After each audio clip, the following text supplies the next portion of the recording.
इस, इससे पहले एक बार एना हैथवे ने किया था को होस्ट जेम्स फ्रैंक्स के साथ, और ये सेकेंड टाइम था कि ये ऑस्कर अवार्ड को को होस्ट किया गया था। 3 लोग ने इसको को होस्ट किया था। ओके, इनके नाम थे Regina Hall, Amy Schumer and Wanda Styles. Okay, बहुत इनफेमस ट्रेंड भी हुआ था। क्रिस रॉक को स्मैक किया गया था विल स्मिथ ने 10 मिनट पहले ऑस्कर मिलने से पहले। ओके, विल स्मिथ को ऑस्कर अवार्ड मिला था for best actor, okay, for the movie king Richard, और उन्होंने रोल प्ले किया था रिचर्ड का। ओके, उसके बाद में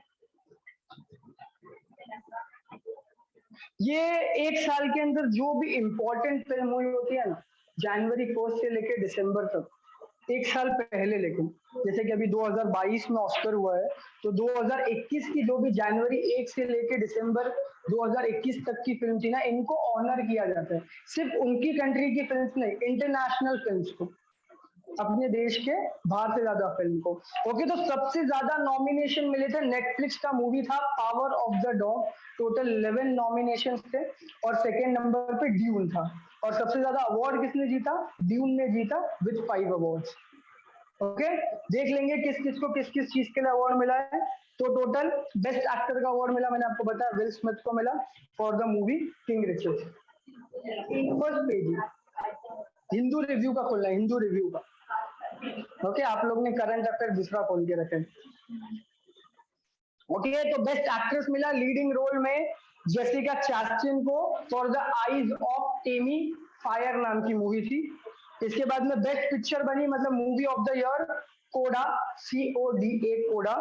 ओके, बेस्ट इंटरनेशनल फिल्म, ये जापानीज मूवी थी, ड्राइव माय कार करके। Okay, best documentary, the queen of basketball, एक फीमेल बास्केटबॉल प्लेयर के ऊपर मूवी थी। सबसे खास बात थी कि एक इंडियन मूवी भी नॉमिनेट हुई थी, फाइटिंग विद फायर करके। ओके, उसको अवार्ड नहीं मिला, लेकिन वो नॉमिनेट हुई थी for the best documentary. Okay, इसके बाद में बेस्ट डायरेक्टर जीन कैंपियन, इनको मिला Power of the Dog, Netflix की जो मैंने मूवी बताई थी। Best actress in supporting role Ariana DeBose, इनको मिला वेस्ट साइड स्टोरी के लिए। Best actor in supporting role Troy Kotsur, इनको मिला कोडा के लिए। Best makeup and hair styling, the eyes of Tammy Faye करके, जिनके लिए इनको बेस्ट एक्ट्रेस का अवार्ड मिला। बेस्ट सिनेमेटोग्राफी, ड्यून नाम की मूवी थी, ये एक साइंटिफिक मूवी है। बेस्ट ओरिजिनल स्कोर, ये भी ड्यून का था। ओके, बेस्ट विजुअल इफेक्ट, ये भी ड्यून का था। Best animated feature film Encanto. Okay, उसके बाद में best animated short film the Windshield Wiper. Best costume design Cruella, ये आप लोग ने अगर बचपन में 101 डालमेशियन करके कार्टून देखा होगा, तो उसकी जो विलन थी क्रूएला, ये उसकी बायोग्राफी थी कि वो विलन क्यों बनी, क्या उसके साथ ऐसा हुआ कि उसको विलन बनना पड़ा। ओके, तो ये मूवी उसके ऊपर थी। इसके बाद में best original screenplay Belfast, Kenneth को मिला था। Best adapted screenplay Sian Heder, CODA को मिला। Best live action short film the long goodbye. Best sound फिर से ड्यून को मिला। Best documentary feature Summer of Soul. Okay, best original song, बड़ा फेमस सॉन्ग है बिली आइलिश का, नो टाइम टू डाई, उसको मिला था। बेस्ट प्रोडक्शन डिजाइन ड्यून को मिला था फिर से, और बेस्ट फिल्म एडिटिंग फिर से ड्यून को मिला। तो सबसे ज्यादा अवार्ड मिले हैं ड्यून को। ओके, लेकिन सबसे ज्यादा नॉमिनेशन किसका था? पावर ऑफ डॉग का। नॉमिनेशन कब सबमिट करना होता है? फेब में सबमिट करना होता है, फेब में। उसके बाद में उसके ऊपर ज्यूरी बैठती है और वो लोग डिसाइड करते हैं कि कौन से मूवी को अवार्ड मिलना चाहिए। पहली बार ऑस्कर में 2 नए कैटेगरी लाए गए थे, ऑस्कर फैन फेवरेट और ऑस्कर चीयर मूवमेंट करके। ओके, टोटल 23 कैटेगरीज होती है ऑस्कर अवार्ड के अंदर। ओके, इसके बाद में दूसरा देखेंगे the BAFTA award. BAFTA award का है the British Academy Film Awards, also known as BAFTA award. जैसे ऑस्कर एक बड़ा अवार्ड है, वैसे ही बाफ्टा अवार्ड एक बड़ा अवार्ड है जो ब्रिटिशर लोग होस्ट करते हैं। ओके, ये भी इंटरनेशनल फिल्म्स के लिए ही होता है, ये जस्ट ऑस्कर के थोड़ा पहले होता है। अभी जो ऑस्कर के बाद होगा वो होगा ग्रैमीज अवार्ड, ये म्यूजिक के लिए दिया जाता है। ओके, तो इसकी भी कैटेगरी देखेंगे। बेस्ट फिल्म देखो मिला है पावर ऑफ डॉग को। Best director Jane Campion, power of dog. Best actress in leading role Joanna स्टेनियन, after love. Best actor in leading role Will Smith, King Richard. Best supporting actress Ariana DeBose. Best supporting actor Troy Kotsur, rising film award. की rising award Lashana Lynch. Outstanding British film, outstanding मतलब बहुत ही अच्छी थी, हद से ज्यादा अच्छी movie हो गई है, तो बेलफास्ट। उसके बाद में outstanding debut by a British writer, एक ब्रिटिश राइटर जिसने बहुत अच्छी फिल्म बना के बनाई, The Harder They Fall. Best film not in English language, Drive My Car एक जापानीज मूवी है जिसको ऑस्कर भी मिला फॉर बेस्ट इंटरनेशनल फिल्म, उसको भी बाफ्टा में भी अवार्ड मिला बेस्ट फिल्म का। Best documentary Summer of Soul, देखो ऑस्कर में भी मिला है, यहाँ पे भी मिला है। Best animated film Encanto. Best short animation Do Not Feed the Pigeons. Best short film the Black Cop, original screenplay लियोर Pizza, adapted screenplay CODA, original score Dune, और casting West Side Story. Okay, तो ये थोड़ी history देख लेते हैं। ये award चालू हुआ था 1955 में, और ये मोस्टली दिया जाता है ब्रिटिशर लोग को, ब्रिटिश फिल्म्स के लिए। अभी इसको इंटरनेशनल कर दिया गया।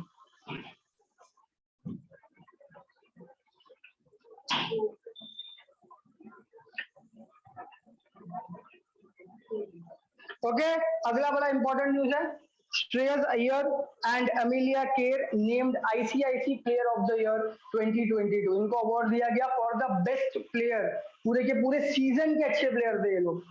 ओके, सिर्फ इतना ही ध्यान देना है कि ये दोनों को मिला है। इसके बाद में मिस वर्ल्ड 2021 पोलैंड की थी, उन्होंने जीता, और इंडिया जो थी वो टॉप 13 में गई थी। ओके, दो इंपॉर्टेंट चीज हुई थी, जीता कौन था, पोलैंड, और इंडिया का रैंक था टॉप 13 के अंदर। ओके, इसके बाद में अपन दूसरा करंट अफेयर खोलेंगे जो अपन यूजुअली करते हैं।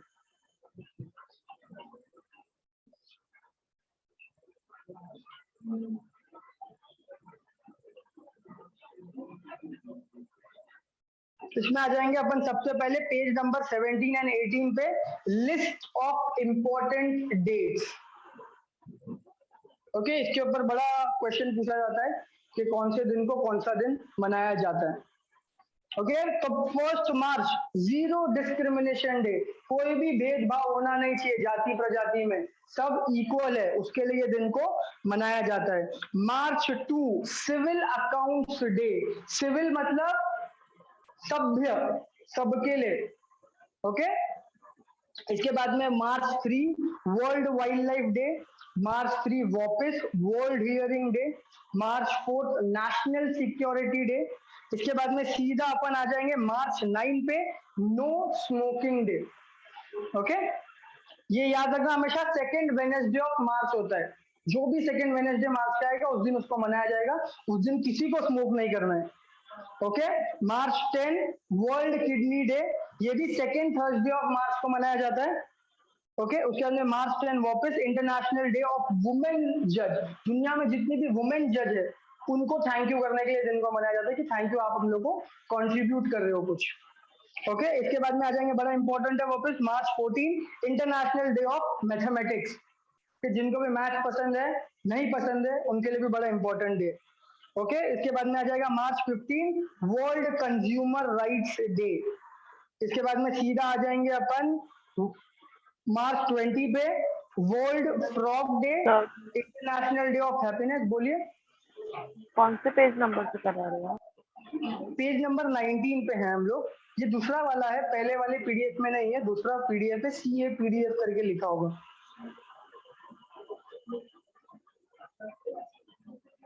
ओके, सीधा आ जाएंगे फिर मार्च 21 पे वर्ल्ड डाउन सिंड्रोम डे और वर्ल्ड पोएट्री डे, 2 दिन मनाया जाता है। इसके बाद में हम सीधा आ जाएंगे मार्च 27 पे world theatre day, March 31 international day of transgender invisibility, March 31 world backup day, और last international drug checkup day. Okay, ये सारे इंपॉर्टेंट डेज थे, ये आप लोग को याद रखने, इनके ऊपर से आपको 1 या 2 सवाल पूछा जाएगा। ओके, जनवरी, फेब और मार्च, ये तीनों के इंपॉर्टेंट डेज याद रखने हैं, ये तीनों के ऑथर्स याद रखने हैं, इसके ऊपर क्वेश्चन पूछा ही जाएगा। 101% मैं बोल सकता हूँ कि ये दोनों के ऊपर से एक एक क्वेश्चन पूछा ही जाएगा जब भी आपका जीए का एग्जाम होगा, जब भी आप करंट अफेयर करोगे तो ये 2 सबसे इंपॉर्टेंट चीजें करने के लिए। ओके, चलेंगे वापस आ जाएंगे बुक्स एंड ऑथर्स पे।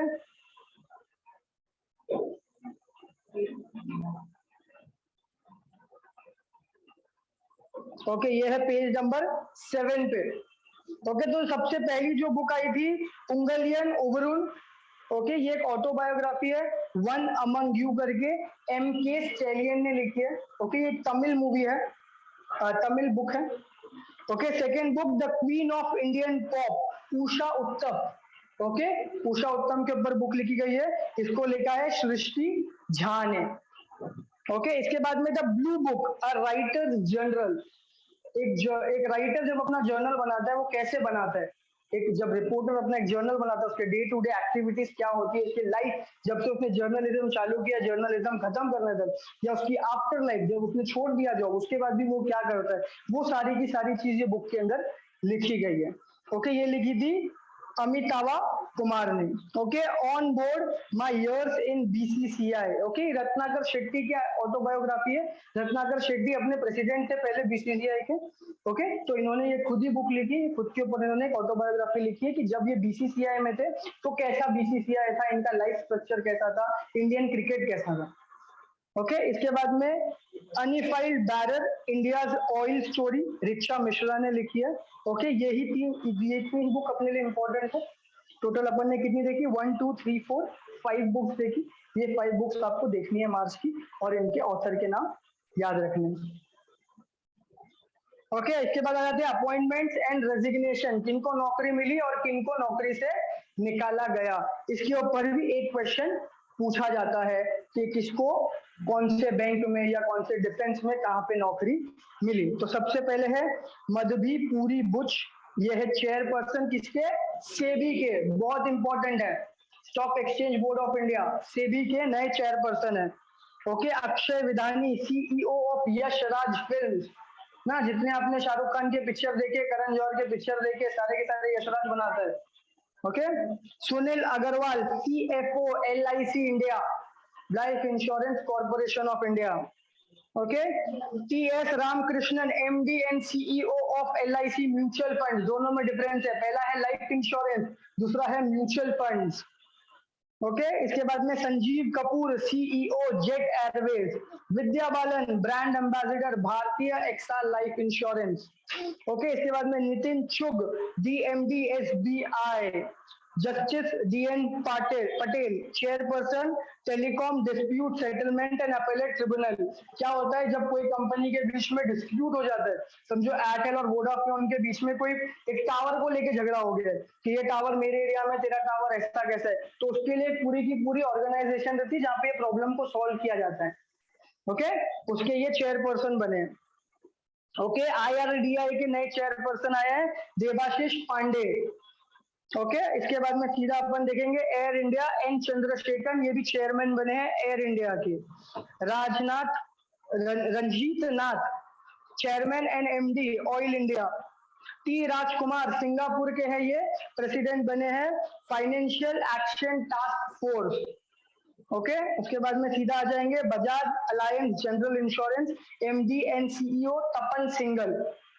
ओके, इसके बाद में कुछ भी नहीं है इंपॉर्टेंट। ओके, इतने ही करने हैं अपने को, एक्स्ट्रा कोई चीज करनी नहीं है जो यूजलेस है, जो अपने को एग्जाम बेस के हिसाब से उतना ही अपन करेंगे, एक्स्ट्रा करके दिमाग में खिचड़ी नहीं बनाएंगे। ओके, तो अभी आ जाएंगे फिर से पेज नंबर 1 पे, बैंकिंग एंड इकोनॉमिक न्यूज, ये बड़ा इंपॉर्टेंट है आप लोग के लिए। तो गवर्नमेंट ने अलाउ किया है कि फॉरेन इन्वेस्टमेंट डायरेक्टली एलआईसी में इन्वेस्ट कर सकते हैं 20% तक। 20% इन्वेस्टमेंट कोई भी फॉरेन कंपनी एलआईसी के अंदर कर सकती है। अगर उसको एलआईसी का शेयर खरीदने का मन होगा तो वो एलआईसी का शेयर खरीद सकती है अप टू 20%। जैसे कि अभी एक आपको बात बताता हूँ, ट्विटर पता है ना आपको, एलॉन मस्क के पास इसका 34.1% है।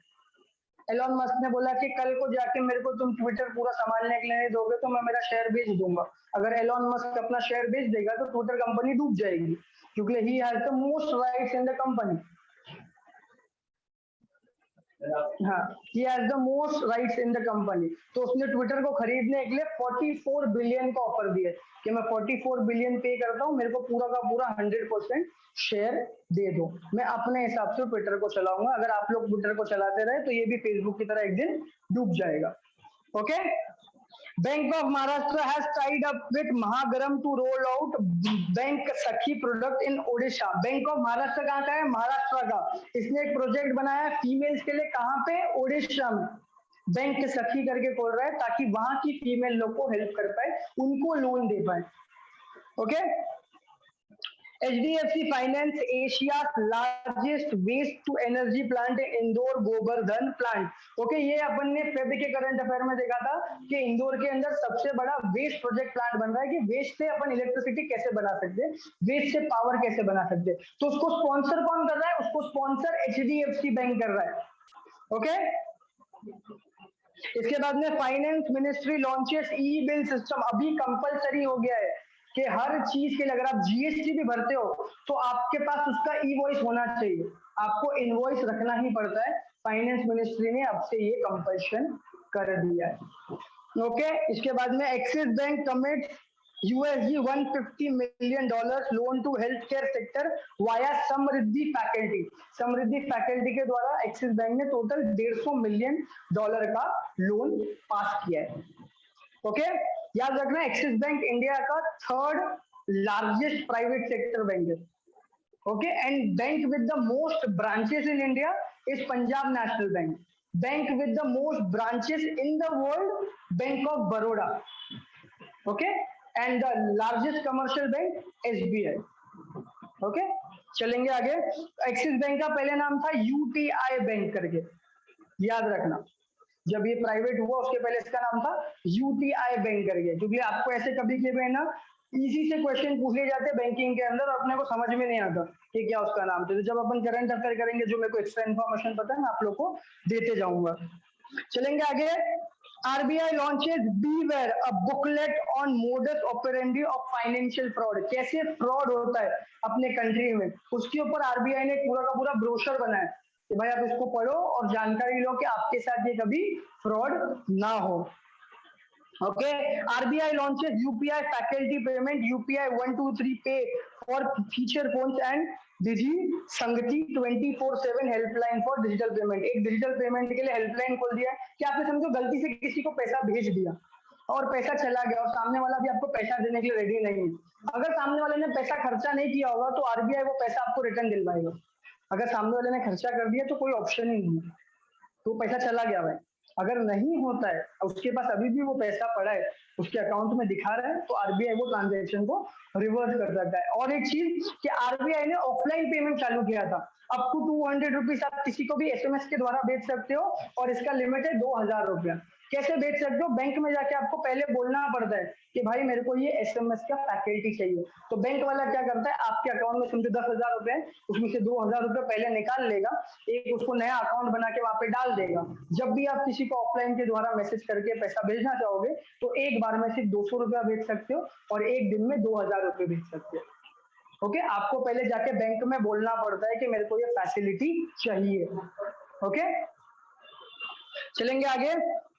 इसके बाद में HDFC mutual fund launches missed call advisory service Lakshmi for women investor. Okay, HDFC bank ने एक मिस कॉल फैसिलिटी चालू किया कि आप ये नंबर पर मिस कॉल करोगे और अगर आप वुमेन इन्वेस्टर हो तो आपको डायरेक्टली कॉल आ जाएगा और आपको हेल्प किया जाएगा कि आपको कहाँ पे इन्वेस्ट करना चाहिए, आपको कहाँ पे पैसे को यूज करना चाहिए।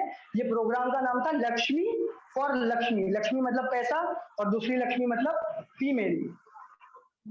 ओके, चलेंगे आगे।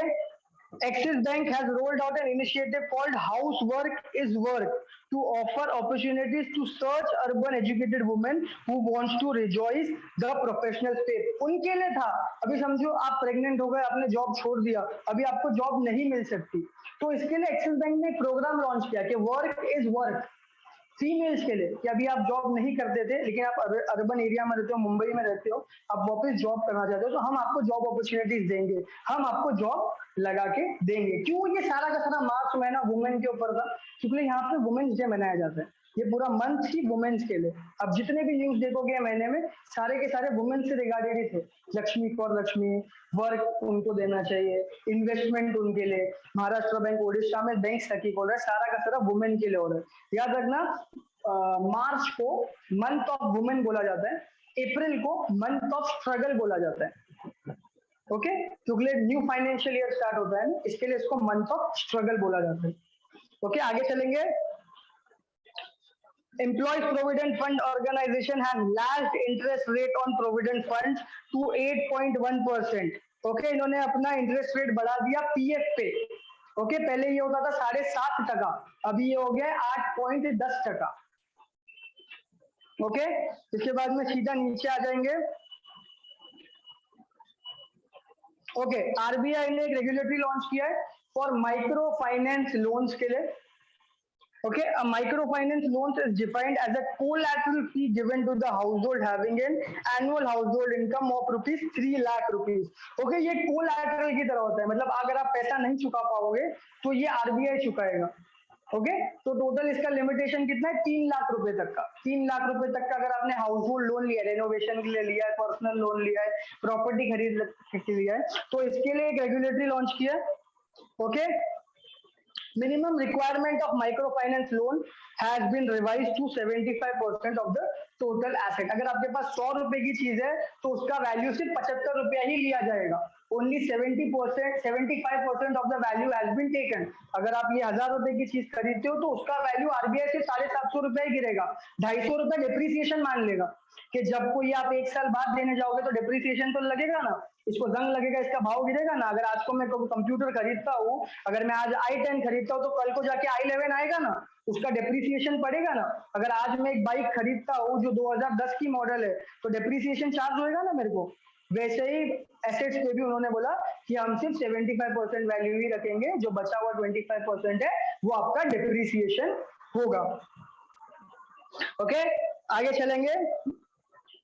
State Bank will set up an innovation, incubation and acceleration center in Hyderabad, Telangana. SBI एक innovation के लिए, मतलब लोग जाके वहां पे कुछ करे, कुछ नया बनाए, उसके लिए पूरा का पूरा एक सेंटर खोलेगा। पूरा का पूरा फाइनेंशियल प्रोविडेंट, वहां का इंफ्रास्ट्रक्चर, वहां का प्रॉपर्टी, सारा का सारा एसबीआई का होगा। Okay, HDFC Bank to launch Smart Hub Vyapar programme and auto first application for small business loan. जैसे अभी देखो आपके पास पोस्ट पे है वगैरह होता है ना, ये किसके लिए? इंडिविजुअल्स के लिए।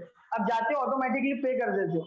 ऐसा अभी HDFC चाहता है कि बिजनेस के लिए भी हो जाए, उनको भी एक पोस्ट पे क्रेडिट फैसिलिटी मिल जाए 1 लाख, 1.5 लाख, 2 लाख रुपए तक की, कि वो लोग अभी पेमेंट कर पाए और वो पेमेंट वो लोग बाद में चुकाए। ओके, ऐसी फैसिलिटी HDFC बैंक चालू करना चाहता है। ओके, इसके बाद और कोई इंपॉर्टेंट न्यूज नहीं है बैंकिंग के लिए, सीधा आ जाएंगे हम लोग बिजनेस के ऊपर। Okay, Google and Meti to train 100 Indian startups under App Skill Academy program for making global apps and games. Google और Meti दो बड़ी बड़ी कंपनी है, ये लोग टोटल बोलते हैं कि हम लोग 100 इंडियन स्टूडेंट्स या स्टार्टअप्स को लेंगे और उनको सारा हेल्प करेंगे इंटरनेशनल एप्स बनाने के लिए और इंटरनेशनल गेम्स बनाने के लिए जो ग्लोबली चले। जैसे व्हाट्सएप हो गया, जैसे फेसबुक हो गया ना, जैसे BGMI हो गया जो सिर्फ इंडिया में चलता है, लेकिन जो PUBG हो गया पूरे वर्ल्ड में चलता है। तो ऐसे गेम्स या ऐसे एप्स बनाएंगे जो ग्लोबली चले, पूरा सपोर्ट गूगल और मीटी करेगा। ओके, इसके बाद में टाटा मोटर लॉन्चेस अनुभव शोरूम ऑन व्हील्स, एक मोबाइल का शोरूम है और ये रूरल मार्केट के लिए, मतलब ये गांव के लिए। और क्यों व्हील पे? जो ये शोरूम होगा ना पूरा का पूरा एक ट्रक के अंदर होगा, मूवेबल होगा, हर गांव से गांव घूमता रहेगा। Okay, hero motor Corp announces new electric vehicle brand Vida. इन्होंने खुद का स्कूटर लेके आया है, इसका नाम है वीडा। अभी देखा होगा अपने मार्केट में ओला का आ गया है, एप्रिला का आ गया है, ऐसे अभी हीरो मोटर कॉर्प भी खुद का ला रहा है, इसका नाम होगा वीडा। ओके, याद रखना हीरो ट्राई कर रहा है कि जो एक्टिवा है ये 95 किलोमीटर चले वन चार्ज में। ओके, अब तक किसी ने अचीव नहीं किया, अब तक 65, मैक्स टू मैक्स 70 चलता है। ये एक ऐसा चीज उसके अंदर लाना चाहता है कि आपकी जो बैटरी है वो स्पीड को लिमिट कर देगी एट अ सर्टेन अमाउंट, और ये आपको वन चार्ज में 95 किलोमीटर तक लेके जाएगा। ओके, मतलब जैसे रिजर्व का बटन होता है ना अपने बाइक या एक्टिवा में, वैसे इसमें एक रिजर्व का बटन होगा, वो आप दबाओगे तो स्पीड लिमिट हो जाएगी लेकिन ड्यूरेशन लंबा हो जाएगा। ओके, यही था इंपॉर्टेंट बिजनेस में। अभी आ जाते हैं एग्रीमेंट पे, किस किस के बीच में क्या क्या एग्रीमेंट हुआ है। इंडिया और जापान के बीच में एग्रीमेंट हुआ है $75 बिलियन का, जो 2018 में होना चाहिए था, लेकिन डिले होके ये 2021 में होने वाला था, फिर पैंडेमिक आ गया। अभी इसको 2 साल के बाद वो बाइलैटरल एग्रीमेंट को साइन कर दिया गया है।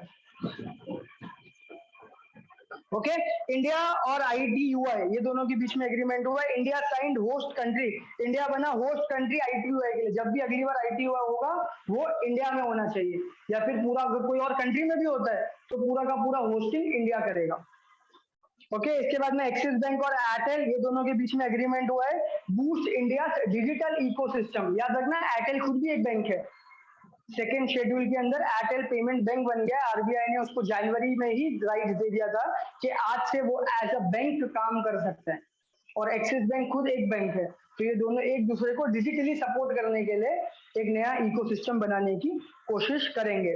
ओके, इसके बाद में national mineral development corporation limited और IIT खड़गपुर ये दोनों ने ड्रोन बेस्ड मिनरल एक्सप्लोरेशन के लिए एग्रीमेंट लेंगे। ये लोग एक ड्रोन बनाएंगे जो मिट्टी के अंदर जाके या खड्डों के अंदर जाके पता लगाएगा यहाँ पे कौन सा मिनरल है, यहाँ पे सोना है, चांदी है, तेल है, मैग्नीशियम है, एल्यूमिनियम है, वो सारी चीज पता लगाएंगे। ये लोग ऐसा एक ड्रोन डेवलप करना चाहते हैं जहाँ पे ह्यूमन को खुद जाके काम नहीं करना पड़े, वो बैठे बैठे एक मशीन चला रहा है भाई, वो काम करते रहेगा। ओके, इसके बाद में आ जाएंगे लोन्स इन इंडिया।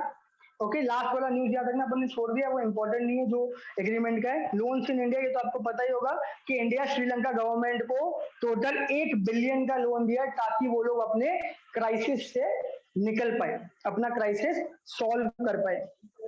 ओके, उसके बाद में वर्ल्ड बैंक ने इंडिया को, देखो ये खास बात क्या है ना, श्रीलंका तो लोन में डूब रहा है लेकिन इंडिया कोई सेफ नहीं है। जितना श्रीलंका का लोन है ना, उससे ज्यादा महाराष्ट्र का अकेले का लोन है, उससे ज्यादा वेस्ट बंगाल का लोन है, उससे ज्यादा उड़ीसा का लोन है। अपन ने डायरेक्टली वर्ल्ड बैंक से लोन किया। अपन क्यों सर्वाइव कर रहे हैं? क्योंकि अपने यहाँ पे एम्प्लॉयमेंट और पॉपुलेशन बहुत है ना, अपन उतना चीज जनरेट कर रहे हैं ताकि अपन वो लोन दे पाए। अभी जस्ट कुछ दिन पहले ना मोदी ने एक स्पेशल मीटिंग रखा था ताकि अपन वो सेम क्राइसिस से ना हो। इसके लिए ये जो स्टेट्स है ना, यहाँ पे इन्फ्लेशन बहुत होने वाले हैं। महाराष्ट्र हो गया, उड़ीसा हो गया, वेस्ट बंगाल हो गया, जो लोगों ने लोन लिया है ना, लोन चुकाना तो पड़ेगा अपने को। लोन चुकाना है तो किससे पैसा लोगे आप? कॉमन पब्लिक से लोगे। कॉमन पब्लिक लेना है तो क्या करना पड़ता है? उसके लिए इन्फ्लेशन करना पड़ता है, उसके लिए टैक्स ज्यादा लगाना पड़ता है ना। इसके लिए अपने स्टेट्स में पेट्रोल का प्राइस ज्यादा है, बाकी स्टेट्स में कम है, ताकि अपने से वो लोग कलेक्ट करके लोन चुका पाए। ऐसा हो सकता है, बोलना है कि अगर 5 साल में इंडिया ने वो डेट क्लियर नहीं किया तो अपनी हालत श्रीलंका से भी खराब हो जाएगी। आपको पता है श्रीलंका की क्या हालत है? श्रीलंका में 330 रुपया लीटर पेट्रोल है, 250 रुपया किलो चावल है, 300 रुपया दर्जन अंडा है, चिकन खाना है तो 1200 रुपया चाहिए 1 किलो लेने के लिए। ओके, फुल मजेदार प्रोटेस्ट चालू, और ये सब एक फैमिली कर रही है। सोचो, एक अकेला आदमी पूरे श्रीलंका को डुबा के रखा है, गोटा फैमिली करके, एक अकेला आदमी। मतलब उसके 33 पॉलिटिशियंस लोग ने रिजाइन कर दिया है, लेकिन वो रिजाइन करने के लिए रेडी नहीं। Okay, same something is happened with Pakistan also. Imran Khan को डिथ्रोन कर दिया, वहां से निकाल दिया, अब वो उनके प्राइम मिनिस्टर नहीं है, वहां पे फिर से इलेक्शन होगा, फिर होगा। लेकिन श्रीलंका तो अभी डूब चुका है, अब उसके पास तो कोई चारा नहीं है बचने का। चलेंगे आगे जाते हैं।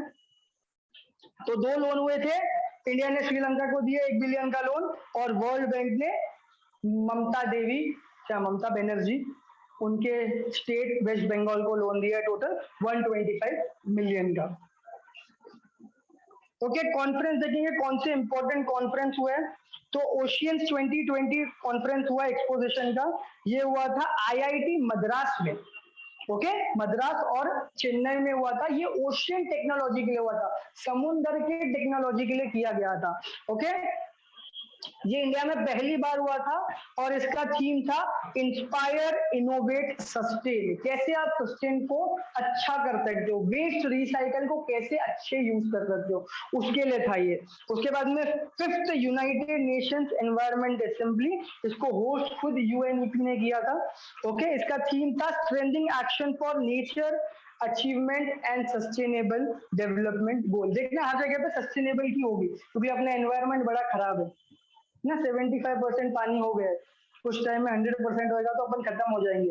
एंटार्क्टिका के जो आइस है वो लोग 12% ज्यादा जल्दी मेल्ट हो रहे हैं ना। एक बार वो मेल्ट हो गया तो 75% के बदले 100% हो जाएगा और धरती पे कुछ बचेगा ही नहीं। ओके, तो इसके लिए अपन चाहते हैं कि अपना इकोसिस्टम अच्छा हो, अपना एनवायरनमेंट अच्छा हो, ताकि अगर इकोसिस्टम अच्छा होगा ना तो वेदर अच्छा होगा, वेदर अच्छा होगा तो आइस मेल्ट नहीं होगी। ओके ओके, इसके बाद में खत्म हो गया। कमिटी पे आ जाते हैं, इसके अगला ही है, the Supreme Court of India has appointed justice A K Sikri chairperson of high powered committee of the Chardham project. इनको दे दिया चंद्रम प्रोजेक्ट अपने अंडर लेने के लिए कि आप भाई इसकी पूरी तहकीकात करो, जो भी इसका जजमेंट है आप ही पास करोगे। ओके, उसके बाद में Indian economist Jayanti Ghosh named as member of UN advisory board. Total member is 12। Okay, इनको हेड बना दिया यूनियन एडवाइजरी बोर्ड का और टोटल इसके अंदर 12 मेंबर है। ओके, इसके को हेड है Liberian president Ellen Johnson Sirleaf and former Swedish prime minister Stefan Lofven. तो बड़ी बात है, इतने बड़े बड़े लोग होने के बाद भी किसी इंडियन को एज ए चेयरपर्सन बनाया गया। ओके, 5 मिनट का ब्रेक लेंगे, फिर आगे स्कीम्स पे चलेंगे।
चलो आ जाते हैं फिर से स्कीम्स के ऊपर।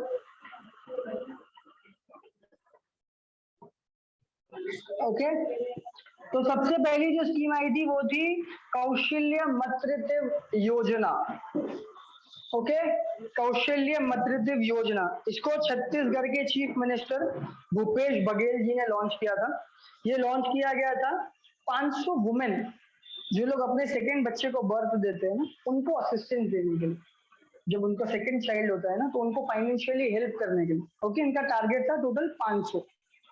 ओके, 5000 सॉरी 5000 थे और इसका नाम था कौशल्य मातृत्व योजना। आपको यही पूछा जाएगा कि कौशल्य मातृत्व योजना वाज लॉन्च्ड बाय हूम, तो आपको लिखना है छत्तीसगढ़ के चीफ मिनिस्टर और उनका नाम भूपेश बघेल। या तो आपको पूछा जा सकता है this scheme was launched to help how many women, तो आपको 5000 टिक करना है। Okay, what was the purpose, second child birth. Okay, अगला है आपका हरियाणा मातृशक्ति उद्यमिता स्कीम। ओके, हरियाणा नाम ही है तो आप लोग समझ जाओगे कि इसको लॉन्च किया था हरियाणा के चीफ मिनिस्टर ने। Okay, Manohar Lal Khattar. Okay, to provide financial support to women entrepreneurs. मैंने आपको पहले बताया था कि ये महीना है पूरे औरतों का, इसमें जो भी होगा सब फीमेल के लिए ही होगा। ओके, इसके बाद में women at work wow programme. Okay, ये था कर्नाटक गवर्नमेंट ने लॉन्च किया था to provide 5 lakh jobs within 2026 to women with necessary employable skill. जिनको काम आता है उनको ही नौकरी दी जाएगी, जिनको नहीं आता उनको नहीं दी जाएगी। आप काम कर सकते हो, आपको पास कंप्यूटर स्किल है, आपको नॉलेज है, आपको टैली आता है, आप कॉलिंग कर सकते हो, आपको जॉब दिया जाएगा। कब तक? 2026 तक। ओके, और 5 लाख औरतों को दिया जाएगा। ओके, इसके बाद में Samarth ministry of micro and small medium enterprises, ये था लोन के लिए। Okay, special entrepreneurship promotion driven for women to provide skill development. Okay, फिर से वुमेन के लिए था, उनके पास स्किल डेवलपमेंट, उनको कोई चीज सिखानी चाहिए ना। अगर आप काम करते हो, समझो आप क्लर्क का काम करते हो, लेकिन आपको कंप्यूटर चलाने नहीं आता, तो चलेगा आज के जमाने में? नहीं। स्पेशली वुमेन को सिखाया जाएगा कि आप लोग कंप्यूटर चलाना सीखो, उनको एक एक्स्ट्रा स्किल दिया जाएगा जो उनके काम करने में उनको हेल्प करेगा। ओके, इसके बाद में ministry of heavy industry extend phase 2 of fame India scheme for 2 years until 2024। Okay, एक फेम 2 करके स्कीम थी, ये थी हेवी इंडस्ट्री के लिए। इलेक्ट्रलाइजेशन, बस, कार, ऑटो, एक्टिवास, ये सारी की चीजें ना इलेक्ट्रिसिटी पे चलनी चाहिए। ओके, टोटल है ना 7,500 बस महाराष्ट्र के लिए अलॉट की थी, जिसमें से 5,000 बस आज के जमाने में इलेक्ट्रिसिटी के ऊपर चलती है, एसी की, महाराष्ट्र के अंदर। तो ये फेज को आगे और बढ़ाना चाहिए, इसके लिए इसका सेकेंड फेज अभी फिर से चालू कर दिया गया। ओके, इसका टोटल बजट है 10,000 करोड़। ओके, ये था 2019 से 2020, अभी इसको एक्सटेंड करके कर दिया 2023 से लेके 2024 तक। ओके, इसके बाद में दूसरा, ministry of Jal Shakti launches Sujalam 2.0 campaign for grey water management. ये था ग्राउंड वाटर के लिए, जो अपने जमीन के नीचे बोलते हैं ना, बोरिंग का पानी। ये बोरिंग के पानी को अच्छे से कैसे यूज करना है। गाँव में बहुत जगह जहाँ पे अभी भी हैंडपंप चलते हैं ना, तो ये पंप, हैंड पंप क्यों लगाना पड़ रहा है? इसमें मोटर लगा के पानी को क्यों ना निकाला जा सकता? अब जैसे हम गोरेगांव में रहते हैं, तो हमारे वहाँ पे ना 2 पानी का सिस्टम है। एक ग्राउंड वाटर है जो हमारे वॉशरूम के लिए, और एक नॉर्मल म्युनिसिपल का पानी जो 24 आवर्स आता है। तो ये पानी के लिए ना एक वाटर हजार्डिंग बना दिया गया, एक बड़ा सा है ना डिवाइस बना दिया गया है, जो पानी को है ना पंप से खींचता रहता है कॉन्स्टेंटली, और हमारे बिल्डिंग में 24 आवर्स सप्लाई करता रहता है। तो ऐसे ग्राउंड वाटर को यूज करने के लिए, फार्मिंग के लिए भी यूज कर सकते हो ना, इरिगेशन के लिए भी यूज कर सकते हो। ऐसे बहुत सारे क्रॉप्स है जो ग्राउंड वाटर पे उग सकते हैं। तो इसके लिए सुजम प्रोग्राम निकाला गया, ताकि ये वाटर को हैंड पंप की जगह पे, बाल्टी उठाने की जगह पे, एक मोटर लगा के सिर्फ बटन से किया जा सके ना। अभी हमारे यहाँ पे होता है, वॉचमैन जाके सिर्फ बटन ऑन करता है सुबह 6 बजे और रात में 1 बजे बंद कर देते हैं, पानी आता रहता है, कोई तकलीफ नहीं। ओके, ओके, इसके बाद में द फ्री राशन स्कीम, प्रधानमंत्री गरीब कल्याण अन्न योजना, ये जी स्पेशल कोविड के अंदर आई थी। ओके, कि हर किसी को 5 किलो खाना मिलना चाहिए, 5 किलो राशन मिलना चाहिए, हर 15 दिन में मिलता था। ये योजना को अभी और इम्प्रूव कर दिया गया ना। भले पैंडेमिक खत्म हो गए, लेकिन जो बेगर लोग हैं या जो लोअर इनकम सोसाइटी के लोग हैं, अभी भी जाके ये योजना का बेनिफिट उठा सकते हैं। अपना राशन कार्ड लेके जाने का, हर पर्सन के बीच में आपको 5 किलो मिलता है, अगर 3 लोग हैं तो 15 किलो मिल जाएगा। ओके,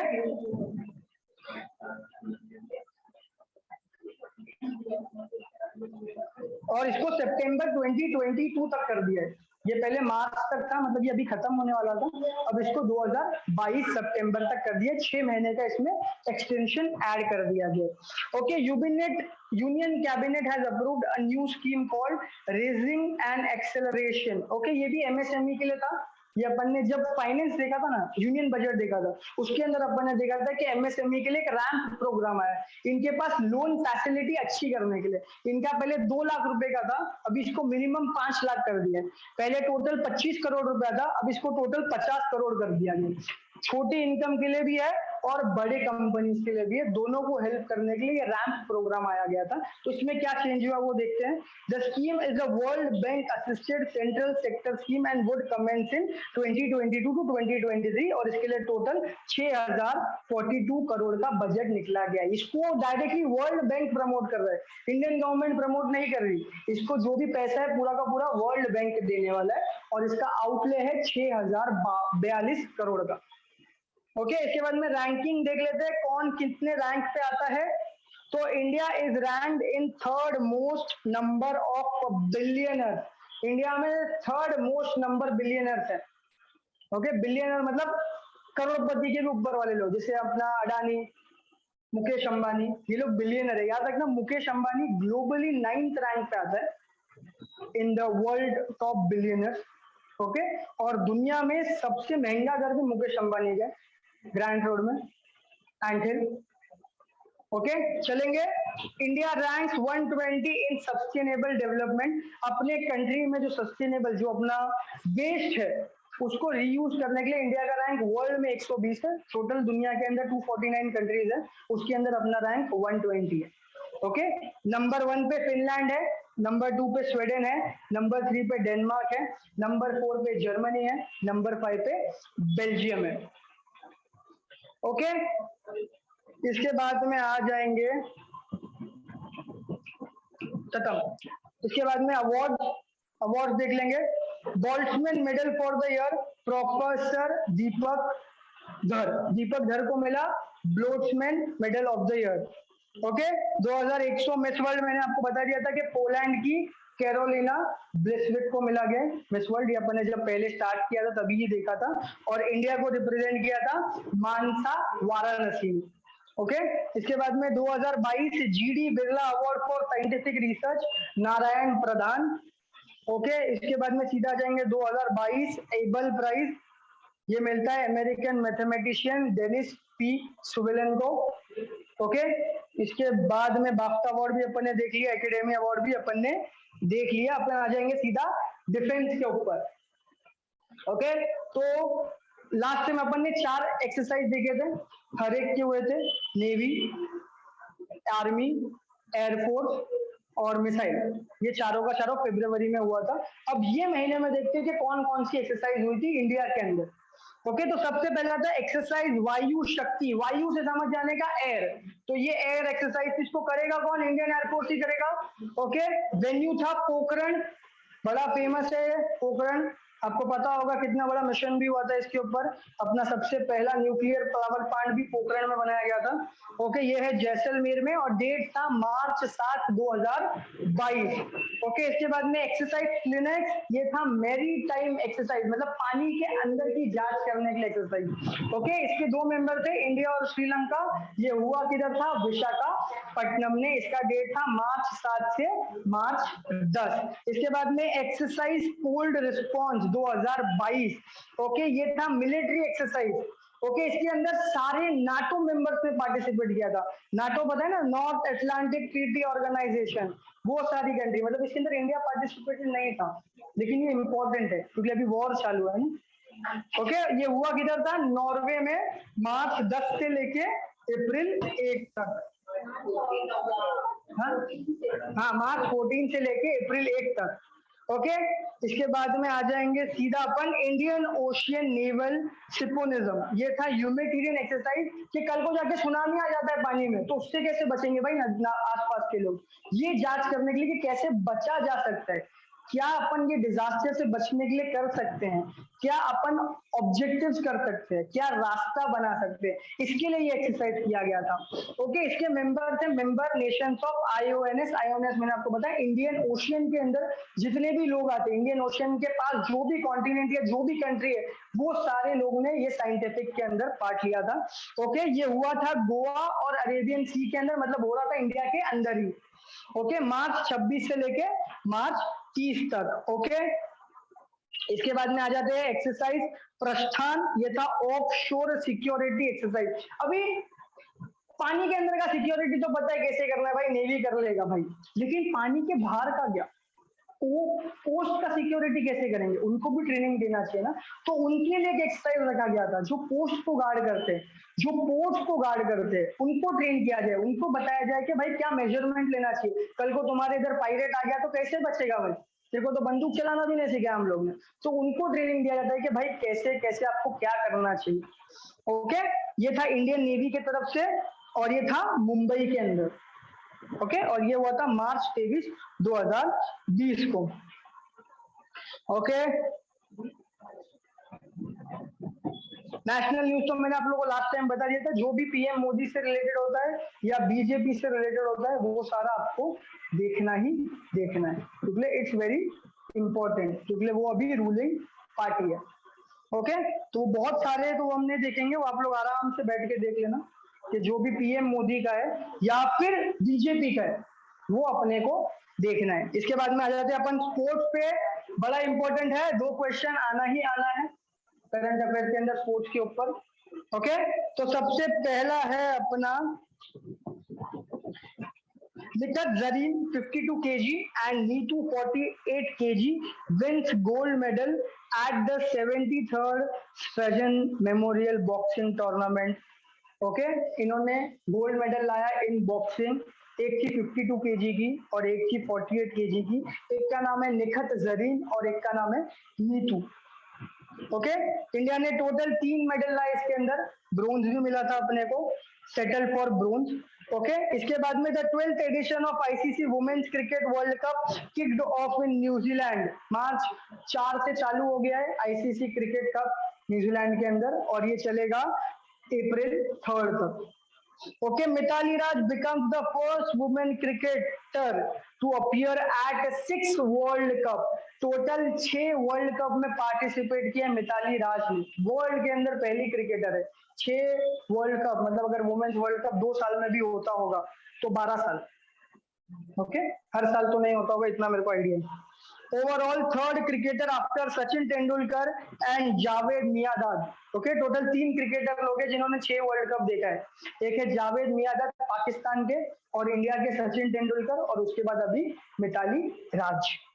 ओके, फिर इंडिया ने एक शूटिंग के अंदर पार्टिसिपेट किया था, यहाँ पे इंडिया को सबसे ज्यादा गोल्ड मेडल मिले, सबसे ज्यादा मेडल्स मिले। ओके, इंडिया शूटिंग में ना बहुत आगे स्टार्टिंग से, अभिनव बिंद्रा के टाइम से।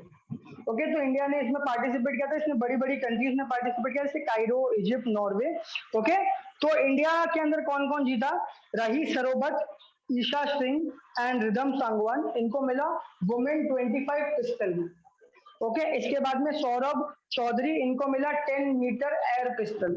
ओके, इसके बाद में ईशा सिंह वापस आई और इस बार वो आई प्रणथम रुचिरा विनकर के साथ, इनको मिला women 10 metre air pistol. Okay, इसके बाद में रिदम सांगवान एंड आशीष भनवाल, इनको मिला 25 metre rapid fire pistol for mixed team. Okay, चलिए अपने को सिल्वर मिला, ईशा सिंह को फिर से सिल्वर मिला 10 मीटर एयर पिस्टल इवेंट में, और गुरप्रीत सिंह, आशीष भनवाला एंड भावेश शेखवत, इनको मिला 25 मीटर इन रैपिड फायर। और ब्रोंज एक ही जो इनको मिला Shriyanka Sadangi and Akhil Sheoran for 50 metre राइवल 3rd position mixed team. Okay, ये बड़ा इंपॉर्टेंट है क्योंकि इंडिया शूटिंग में बहुत टाइम से आगे और पहली बार है कि इंडिया को बहुत सारे मेडल्स मिले। ओके, एक इंटरनेशनल इवेंट में। ओके, तो आईसीसी प्लेयर मैंने आपको बता दिया श्रेयस अय्यर था और न्यूजीलैंड की एमेलिया केर को मिला। Okay, Suresh Raina facilitated with sports icon award eight Maldives sports award. Sports icon मतलब बहुत बड़ा आइकन है भाई, लाइक सचिन तेंदुलकर है, ऐसा इसको अवार्ड दिया मालदीव में। Okay, world tennis number 1 player Ashleigh Barty announce retirement at the age of 25। सोचो 25 साल की उम्र में उसने अपना रिटायरमेंट अनाउंस कर दिया, जो जस्ट फेब में फर्स्ट प्राइज लाई थी। ओके, ये हो गया आपका सारा का सारा अवार्ड। अभी आ जाते हैं ऑब्यूटेरी पे। ऑब्यूटेरी मतलब death. Okay, legendary West Indies spinner Sonny Ramadhin pass away at the age of 92 साल की उम्र में इनकी मौत हो गई। नोटेड फिल्म क्रिटिक राइटर जय प्रकाश Chausakia passed away at the age of 82. Australian cricketer Shane Warne passed away at the age of 52. बहुत वो हो गया था, शॉकिंग न्यूज था ये जब शेन वॉर्न का डेथ हो गया था. Okay, former Indian Army Chief General S.F. Rodriguez passed away at 88. Former Australian wicket-keeper Rod Marsh passed away at 74. Former Pakistan President and Justice Rafiq Taraf passed away at 92. Former Zambian President Rupiah Banda passed away at 85. International Kabaddi star Sandeep Singh Nangal passed away after being shot dead. किसी ने गोली मार दी उनको. Okay, गोली मार के मौत हुई, किसी ने मर्डर किया उनका. कोई नेचुरल कॉज नहीं था कि मरने की उम्र हो गई तो मर गए, किसी ने उनकी मर्डर किया तो वो मर गया. Okay, two-time WWE Hall of Famer Scott Hall, famously known by his ring name as Razor Ramon, passed away at 63. Okay, एक रेसलर थे, इनकी डेथ हो गई थी. इनका एक बड़ा फेमस कोट था, हाँ, no one remembers the bad times, but they do remember the bad people, and I am the bad people. Okay, कोई बुरे समय को याद नहीं रखता, हमेशा सब लोग बुरे लोग को याद रखते, और मैं वो बुरा लोग हूँ. ओके, बहुत अच्छे रेसलर थे, बहुत फेमस थे. ओके, इसके बाद में आ जाएंगे former Malian prime minister Boubeye Maiga passed away at the age of 67. Stephanie Will, creator of गिफ्ट, जो आप अपना भाई दूसरे को गिफ्ट बेचते हो ना, स्टिकर बेचते हो, वो नाश्ता हुआ फोटो आ जाता है, ये जो बनाने वाली थी ना, उनकी डेथ हो गई at the age of 74. Okay, Belgian footballer Miguel Van Damme passed away at the age of 28 साल की उम्र में फुटबॉलर की डेथ हो गई. और यहाँ पे अपना ये महीने का करंट अफेयर खत्म होता है, लेकिन अपन लेक्चर खत्म नहीं करेंगे, अपन है ना कुछ चीज को रिवाइज करेंगे जो अपन ने ना फर्स्ट लेक्चर में किया था. याद है, फर्स्ट लेक्चर में बड़ी मेरी ब्लैक बुक आई थी इस दुनिया के अंदर, गवर्नमेंट स्कीम्स ना. आप लोग सब लोग भूल गए रहोगे, नए लोग हैं उनको पता भी नहीं कि क्या हुआ है गवर्नमेंट स्कीम, कौन से सर ने गवर्नमेंट स्कीम कराई, बड़ी प्यारी प्यारी अच्छी अच्छी गवर्नमेंट स्कीम है. ओके, 2 मिनट का ब्रेक लेंगे और फिर गवर्नमेंट स्कीम्स करेंगे. क्यों इंपॉर्टेंट है, क्योंकि करंट अफेयर्स में आएगा, अभी जो भी आपका पेपर होगा उसके ऊपर से क्वेश्चन पूछा जा सकता है.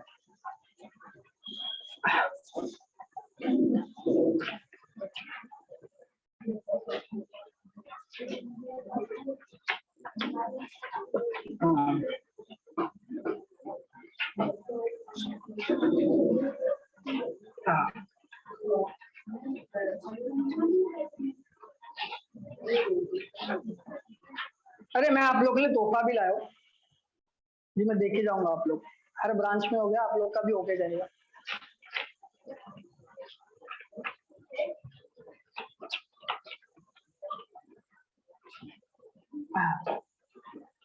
मैं मेरा बर्थडे आ रहा है तो गिफ्ट आप लोग को देना बनता ही है.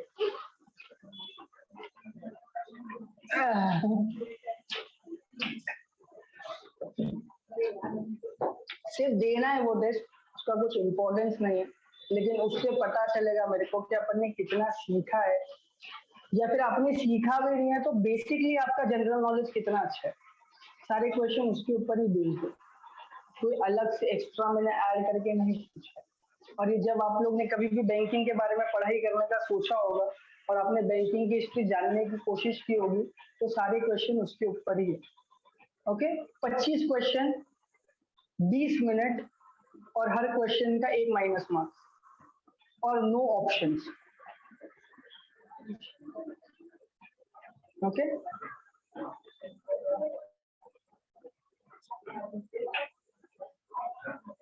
अरे क्या करेंगे ऑप्शन, अभी कहाँ से ऐड करूंगा, पेपर में लिखा ही नहीं मैंने. बहुत टाइम लगेगा.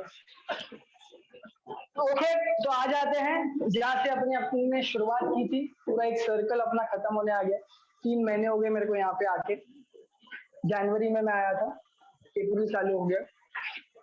हाँ, तो जो अपन ने फर्स्ट लेक्चर में किया था उससे एक रिविजन कर लेंगे, ताकि आपका एक बार हर मैं कोशिश करूंगा कि हर 3-4 महीने में एक अपना रिविजन होते रहे. गवर्नमेंट स्कीम बहुत इंपॉर्टेंट टॉपिक है, कोई भी एग्जाम लो, SSC, banking, railway, MPSC, UPSC, इसके ऊपर क्वेश्चन पूछा जाता है. कि कौन सी स्कीम आई थी, कौन सी चीज क्या करी गई। तो सबसे पहला जो अभी अपन ने बोला था ना, प्रधानमंत्री गरीब कल्याण अन्न योजना, ओके, ये प्रधानमंत्री ने निकाली थी कोविड के पीरियड में। तो ये आपको पता चलना चाहिए कि इसकी कौन सी मिनिस्ट्री थी ना। ये तो पता है कि भाई मोदी ने निकाला, वही है गरीब लोग के लिए, लेकिन कौन सी मिनिस्ट्री इसके हैंडल करती थी, कौन सी मिनिस्ट्री ने इसका इनिशिएटिव लिया। तो इसकी जो मिनिस्ट्री थी वो थी consumer affairs, food and public distribution. Okay, ये कब आया, इसके मिनिस्टर कौन थे वो टाइम पे, पीयूष गोयल जी। ओके, पीयूष गोयल जी की ये मिनिस्ट्री है। ये मिनिस्ट्री थी consumer affairs of food and public distribution. क्या था ये तो आपको पता ही है, हर किसी को 5 किलो खाना दिया जाएगा। 2 रन में चला, ये फर्स्ट लॉकडाउन में चला, फिर इसको सेकेंड लॉकडाउन में वापस चलाया गया। ओके, देखो, और इसका टोटल बजट कितना, नहीं, इसको टोटल 80 करोड़ लोग को खाना देना था।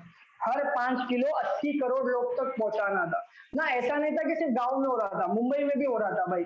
हर कोई जाके इसका बेनिफिट का उपयोग उठा सकता था। आपको राशन कार्ड लेके जाना था, जितने लोग आपके फैमिली में सबका आधार कार्ड लेके जाना था, और आपको खाना मिल रहा था। क्या क्या मिल रहा था, ग्रेन्स मिल रहे थे, सब कुछ नहीं मिल रहा था, तेल वगैरह शक्कर वगैरह नहीं, ग्रेन्स मिल रहे थे।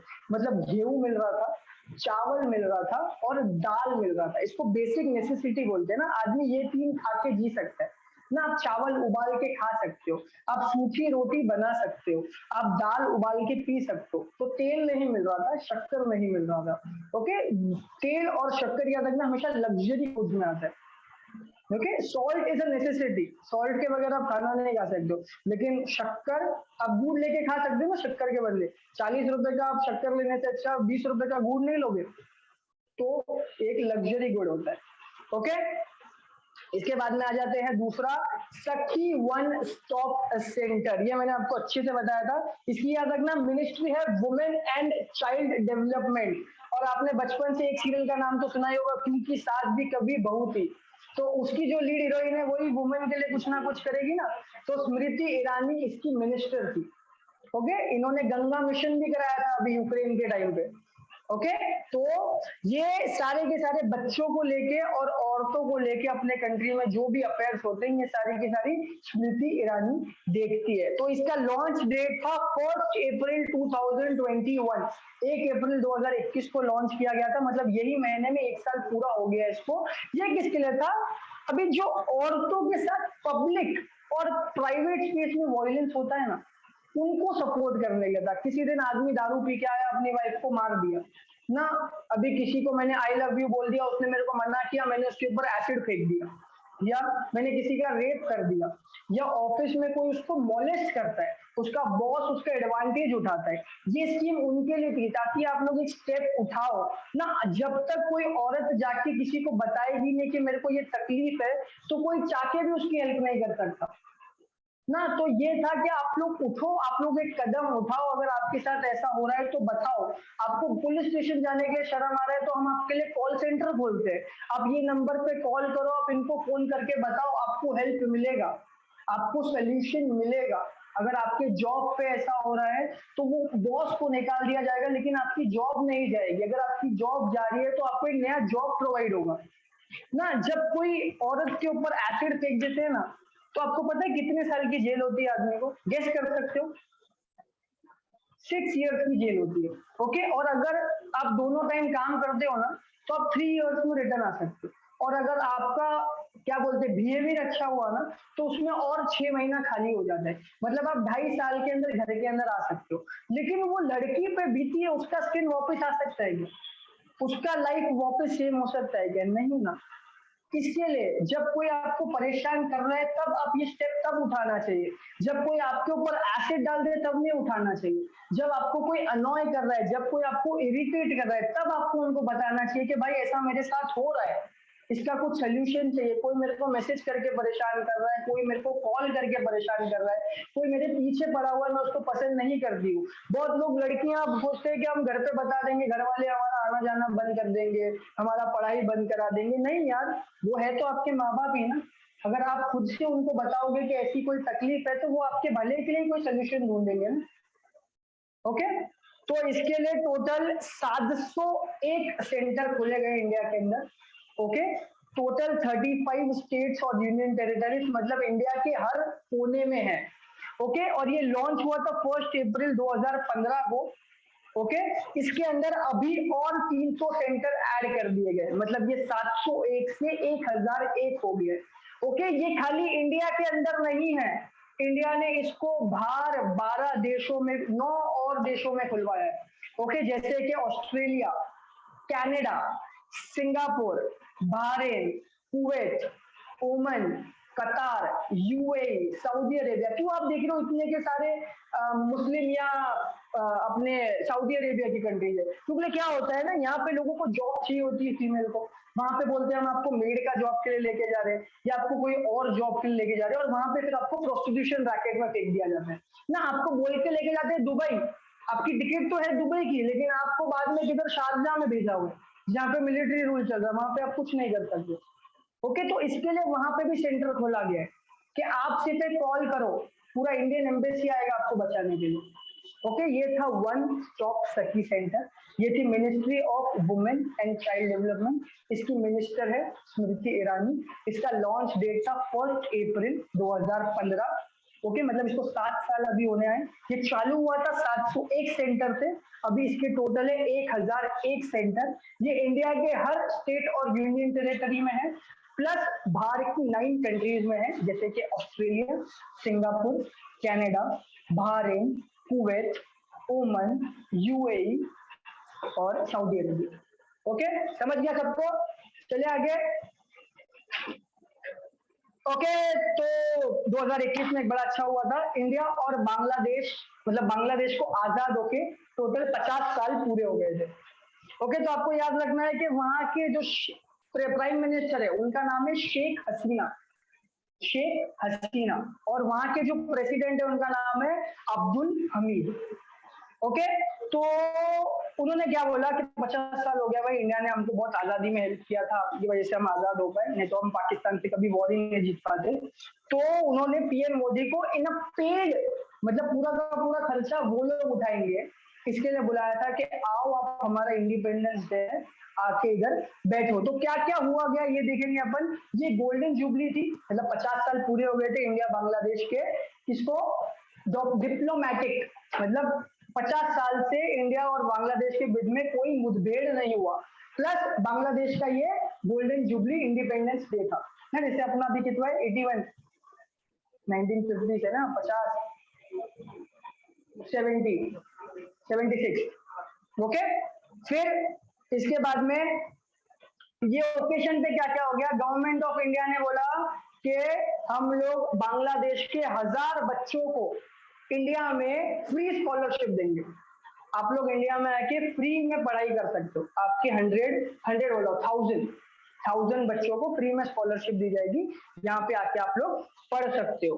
ओके, दोनों कंट्री ने अपना अपना एक नया पोस्ट कार्ड दिखाया कि भाई इंडिया से बांग्लादेश में ये पोस्ट कार्ड से भेजोगे, बांग्लादेश से इंडिया में ये पोस्ट कार्ड से भेजोगे।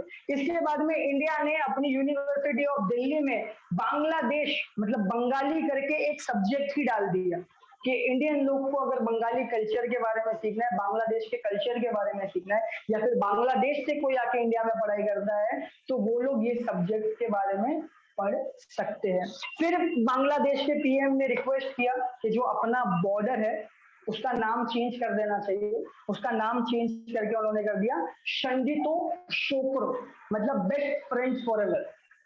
ओके, ये नाम चेंज करके कर दिया। ओके, ये हुई थी इंडिया और बांग्लादेश के बीच में। आपको याद रखना है इनके प्राइम मिनिस्टर थी शेख हसीना और इनके प्रेसिडेंट थे अब्दुल हमीद। ये था 50th year of India and Bangladesh diplomatic relationship, और ये था उनका 50th year of independence. Okay, चलेंगे इसके बाद से फिर से स्कीम पे आ जाते हैं। Okay, technical education quality improvement programme, TEQIP भी इसको बोला जाता है ना। अभी क्या होता है, आप एग्जाम देने गए, एग्जाम देने गए ना, कितने पीसी होते हैं वहां पे? यस यस, तो सेंटर हॉल में समझो पवई गए तो कितने पीसी होते हैं? 200 ना।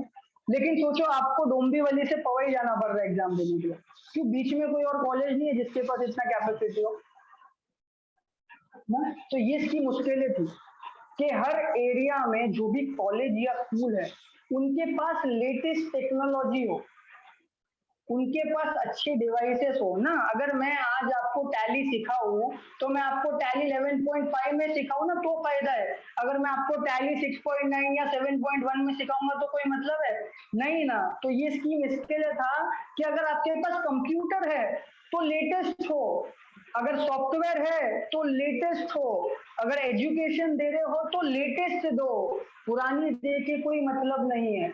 तो ये पूरा का पूरा स्कीम उसके लिए था, to the improvement of education quality programme in India. Okay, इसकी मिनिस्ट्री ऑफ एजुकेशन ही होगी, एजुकेशन है। इसको लॉन्च किया था श्री धर्मेंद्र प्रधान जी ने, ये हमारे एजुकेशन मिनिस्टर है। ओके, इसको स्टार्ट किया था 2002 से चालू हुआ ये।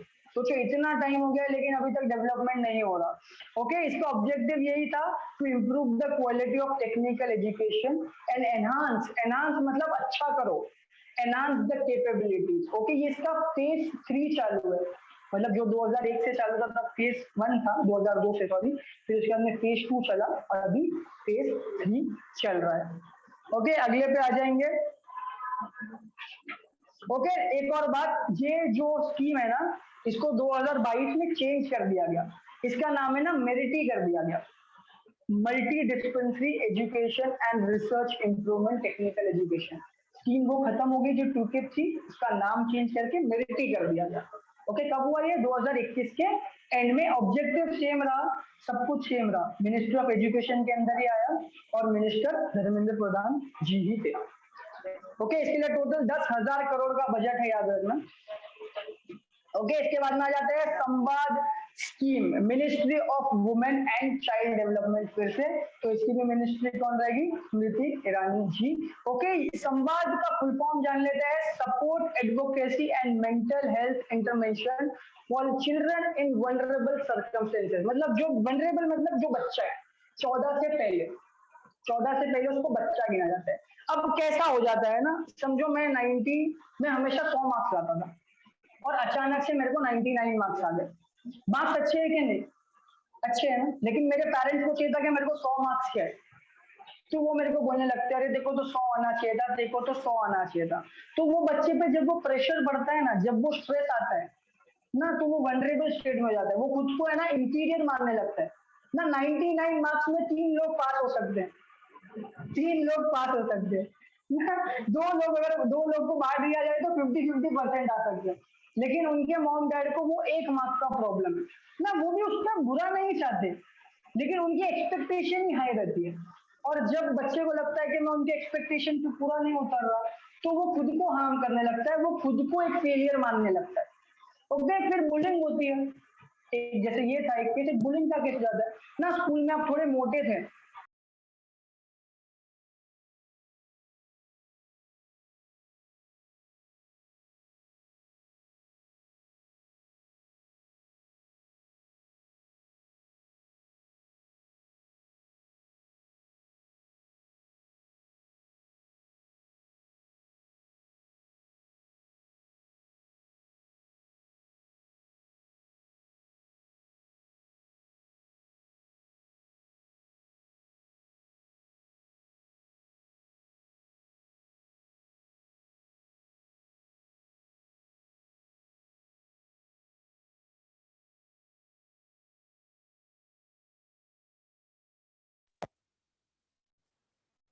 राइट है या रॉन्ग है? नहीं ना, तो वो एक स्टेप उठा लेता है उसके लाइफ में, तो वो एक ऐसा स्टेप ना उठाए, इसके लिए ये स्कीम बनाई गई थी, ताकि अगर आप कोई ऐसे बच्चे को जानते हो तो आप उसको हेल्प करो या आप उसको हमारे पास लेके आओ। इसके लिए एक स्पेशल हेल्पलाइन नंबर खोल दिया गया कि आप ये हेल्पलाइन नंबर पे कॉल करो, हम बताएंगे। भाई दुनिया बहुत अच्छी है ना, स्कूल लाइफ की दुनिया नहीं है ना। कितने आप आपके स्कूल के दोस्त लोग को आज भी जानते हो? मैं आपको मेरी स्टोरी बता दो, मैं ना बहुत छोटा था, पतला सा, कांडी सा था, मेरे को चश्मा था, मेरी जो लेफ्ट आई है ना थोड़ी टेढ़ी थी, तो मेरे को तिरछी तिरछी तिरछी करके सिखाते थे। आज के टाइम में ना वो सब लोग 15, 16, 17, 18 हजार की नौकरी करते हैं और मैं 50,000 रुपये महीने का निकालता हूँ ना। कुछ नहीं, मैंने, मेरे डैडी ने एक ही चीज बताया, भाई तेरे को खुद पे कॉन्फिडेंस होना चाहिए, तेरे को पता है तेरे में टैलेंट है, तू कुछ कर सकता है ना। आज तक कभी वो लोग ने कोई टीवी का शो नहीं देखा ना, मैं एक पूरा रियलिटी शो करके आया ना। अपने ऊपर हमेशा आपको कॉन्फिडेंस रहना चाहिए। दुनिया में ऐसे बहुत लोग मिलेंगे जो आपको नीचे गिराना चाहेंगे ना। हमेशा खुद को ऊपर समझने का ना। एक हाथी चलता है तो 10 कुत्ते भौंकते हैं। हाथी कभी पीछे मुड़ के झगड़ा करता है? नहीं करता, वो तो चलता रहता है भाई, तू भौंक। Same with the bullying, trolling, ये सारी की सारी सेम चीज है। ओके, तो ये स्कीम उनके लिए निकाली गई थी। ओके, चलेंगे आगे। इसके बाद में आता है सीड मिनिकेट प्रोग्राम। देखना, सीड मतलब बीज, तो हो गया एग्रीकल्चर, तो मिनिस्ट्री ऑफ एग्रीकल्चर। ओके, इसके मिनिस्टर थे नरेंद्र सिंह तोमर, महेंद्र सिंह तोमर। ओके, और इसका लॉन्च डेट था 2 जून 2021। तो इसमें गवर्नमेंट ने क्या बोला, हम तुमको अच्छा बीज देंगे, आप अच्छा बीज बो और अच्छा बीज ही बेचो ना। जब आप मार्केट में अच्छा बीज लाओगे तो जो अपना यूथ है वो अच्छा खाना खाएगा। जब वो अच्छा अच्छा खाना खाएगा तो उसको माल न्यूट्रिशन नहीं होगा ना। तो आप उगाओगे अच्छा प्रोडक्ट ना। अगर आप अच्छा प्रोडक्ट उगाओगे तो अच्छा ही खाएगा। तो सारे के सारे फार्मर्स लोग को 5-5 किलो दाल फ्री में दे दी गई, ऑफ द हाईएस्ट क्वालिटी, कि आप इसको उगाओ और इसको ही मार्केट में लाओ। ये था आपका सीड मिनिकेट प्रोग्राम। ओके, आगे चलेंगे। Central government health scheme. Okay, health आ गया तो ministry of health and family welfare. Okay, इसका लॉन्च डेट था जून 2021। इसकी मिनिस्ट्री थी, जब चालू हुआ था तब डॉक्टर हर्षवर्धन थे, फिर मिनिस्ट्री बीच में चेंज हो गई, अब यह मनसुख मांडविया जी। तो आपको दो क्वेश्चन पूछा जा सकता है, who was the minister at the launch, तो Harshvardhan, and who is the current minister, Mansukh Mandaviya. Okay, तो ये था जितने भी अपने सेंट्रल गवर्नमेंट के एम्प्लॉयज है ना, एसएससी वाले जो हो गए अपने, जितने भी सेंट्रल गवर्नमेंट के लिए हेल्प करते हैं या काम करते हैं, उनको हेल्थ बेनिफिट देने के लिए था ये स्कीम ना। उनके और उनकी फैमिली का पूरा हेल्थ का खर्चा सेंट्रल गवर्नमेंट उठाएगी। ओके, इसके अंदर और दो बेनिफिट्स लाए गए थे, जो पॉवर्टी लाइन के नीचे है या फिर लाइफ थ्रेटनिंग डिजीज, आपको 4th स्टेज का कैंसर हो गया, आपको ब्लड कैंसर है ना, आप बाहर से इसका खर्चा नहीं उठा सकते, तो जो भी गवर्नमेंट बेस्ड हॉस्पिटल है यहाँ पे आपको फ्री ट्रीटमेंट मिलेगा, फ्री दवाई मिलेगी। और दूसरा कंडीशन कॉमन पब्लिक के था कि आपका एनुअल इनकम 1,25,000 के नीचे होना चाहिए, पूरे फैमिली का, आपके अकेले का नहीं। तो आप एक पुअर आदमी हो, आपको सारा का सारा हेल्थ बेनिफिट फ्री में दिया जाएगा। ओके, ये था central government health scheme. Okay, इसके बाद में आ जाते हैं डिजिटल इंडिया। इसके बारे में क्या ही बताया आपको ना, यूपीआई,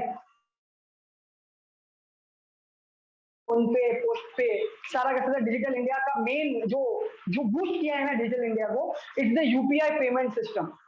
और ये मोस्टली कहाँ पे बूस्ट हुआ, कोविड के टाइम पे ना, लोग बाहर जा नहीं सकते थे। ये स्कीम तो बहुत पहले से चालू है, 2015 जब मोदी जी आए थे तब से उन्होंने बोला था डिजिटल इंडिया होगा, डिजिटल इंडिया होगा, किसी को किधर जाना नहीं पड़ेगा। लेकिन ये कोविड के बीच में एक्चुअली फुल हो गया ना, लोग राशन लेने जा नहीं सकते थे भाई, इधर से बैठ के टैप किया, स्कैन किया, हो गया, घर के बाहर राशन पड़ा है। तो इसको तभी बूस्ट मिल गया एक्चुअली में। और इसको अपन ने पूरे के पूरे 6 साल हो गए थे 2021 में, अब इसको पूरे 7 साल हो गए, और अभी भी अपना जो देश है डिजिटल इंडिया को ही प्रमोट करता है। ओके, तो इसकी मिनिस्ट्री आप बैठेंगे इलेक्ट्रॉनिक्स एंड इंफॉर्मेशन टेक्नोलॉजी ना, डिजिटल कंप्यूटर के बारे में बात हो रही है तो आईटी तो आएगा ही आएगा। ओके, इसको लॉन्च किया था जुलाई 2015 को।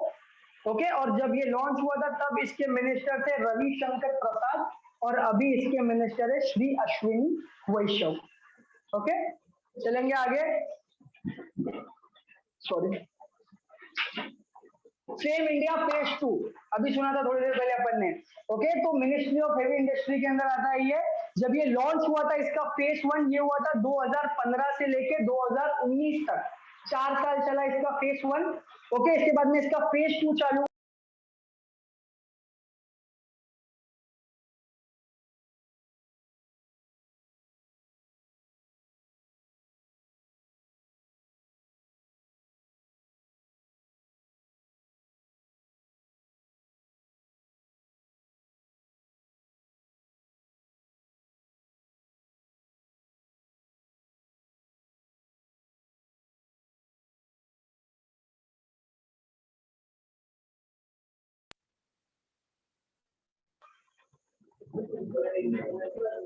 ओके, तो फेज 2 पे आ जाते हैं। ये था अप्रैल 2019 से चालू हुआ था और ये मार्च 31 को खत्म होने वाला था, और अभी अपन ने देखा कि फेज 3 चालू हो गया है।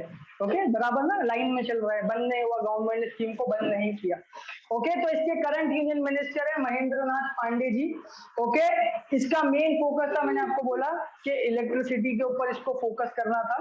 Okay, it aims to support through subsidies approx 7,000 e-buses, 7,000 electronic buses को सपोर्ट करेगा। ये किसी के पास हेडफोन है? नहीं है, मेरा है। एक मिनट ना, होल्ड करना।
Hello hello hello,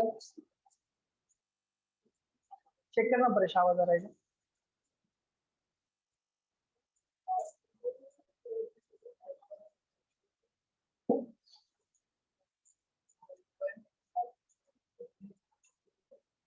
hello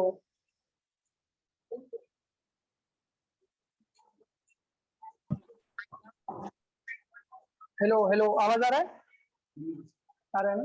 okay, तो चलेंगे इस पे आ जाएंगे। फेज 3 इसका चालू हो गया। Total 7,000 e buses, 5 lakh 3 wheeler मतलब ऑटो, ओके, 55,000 4 व्हीलर मतलब टैक्सी, और कार्स, और 10 लाख 2 व्हीलर, ये सारे के सारी इलेक्ट्रॉनिक हो जाएगी।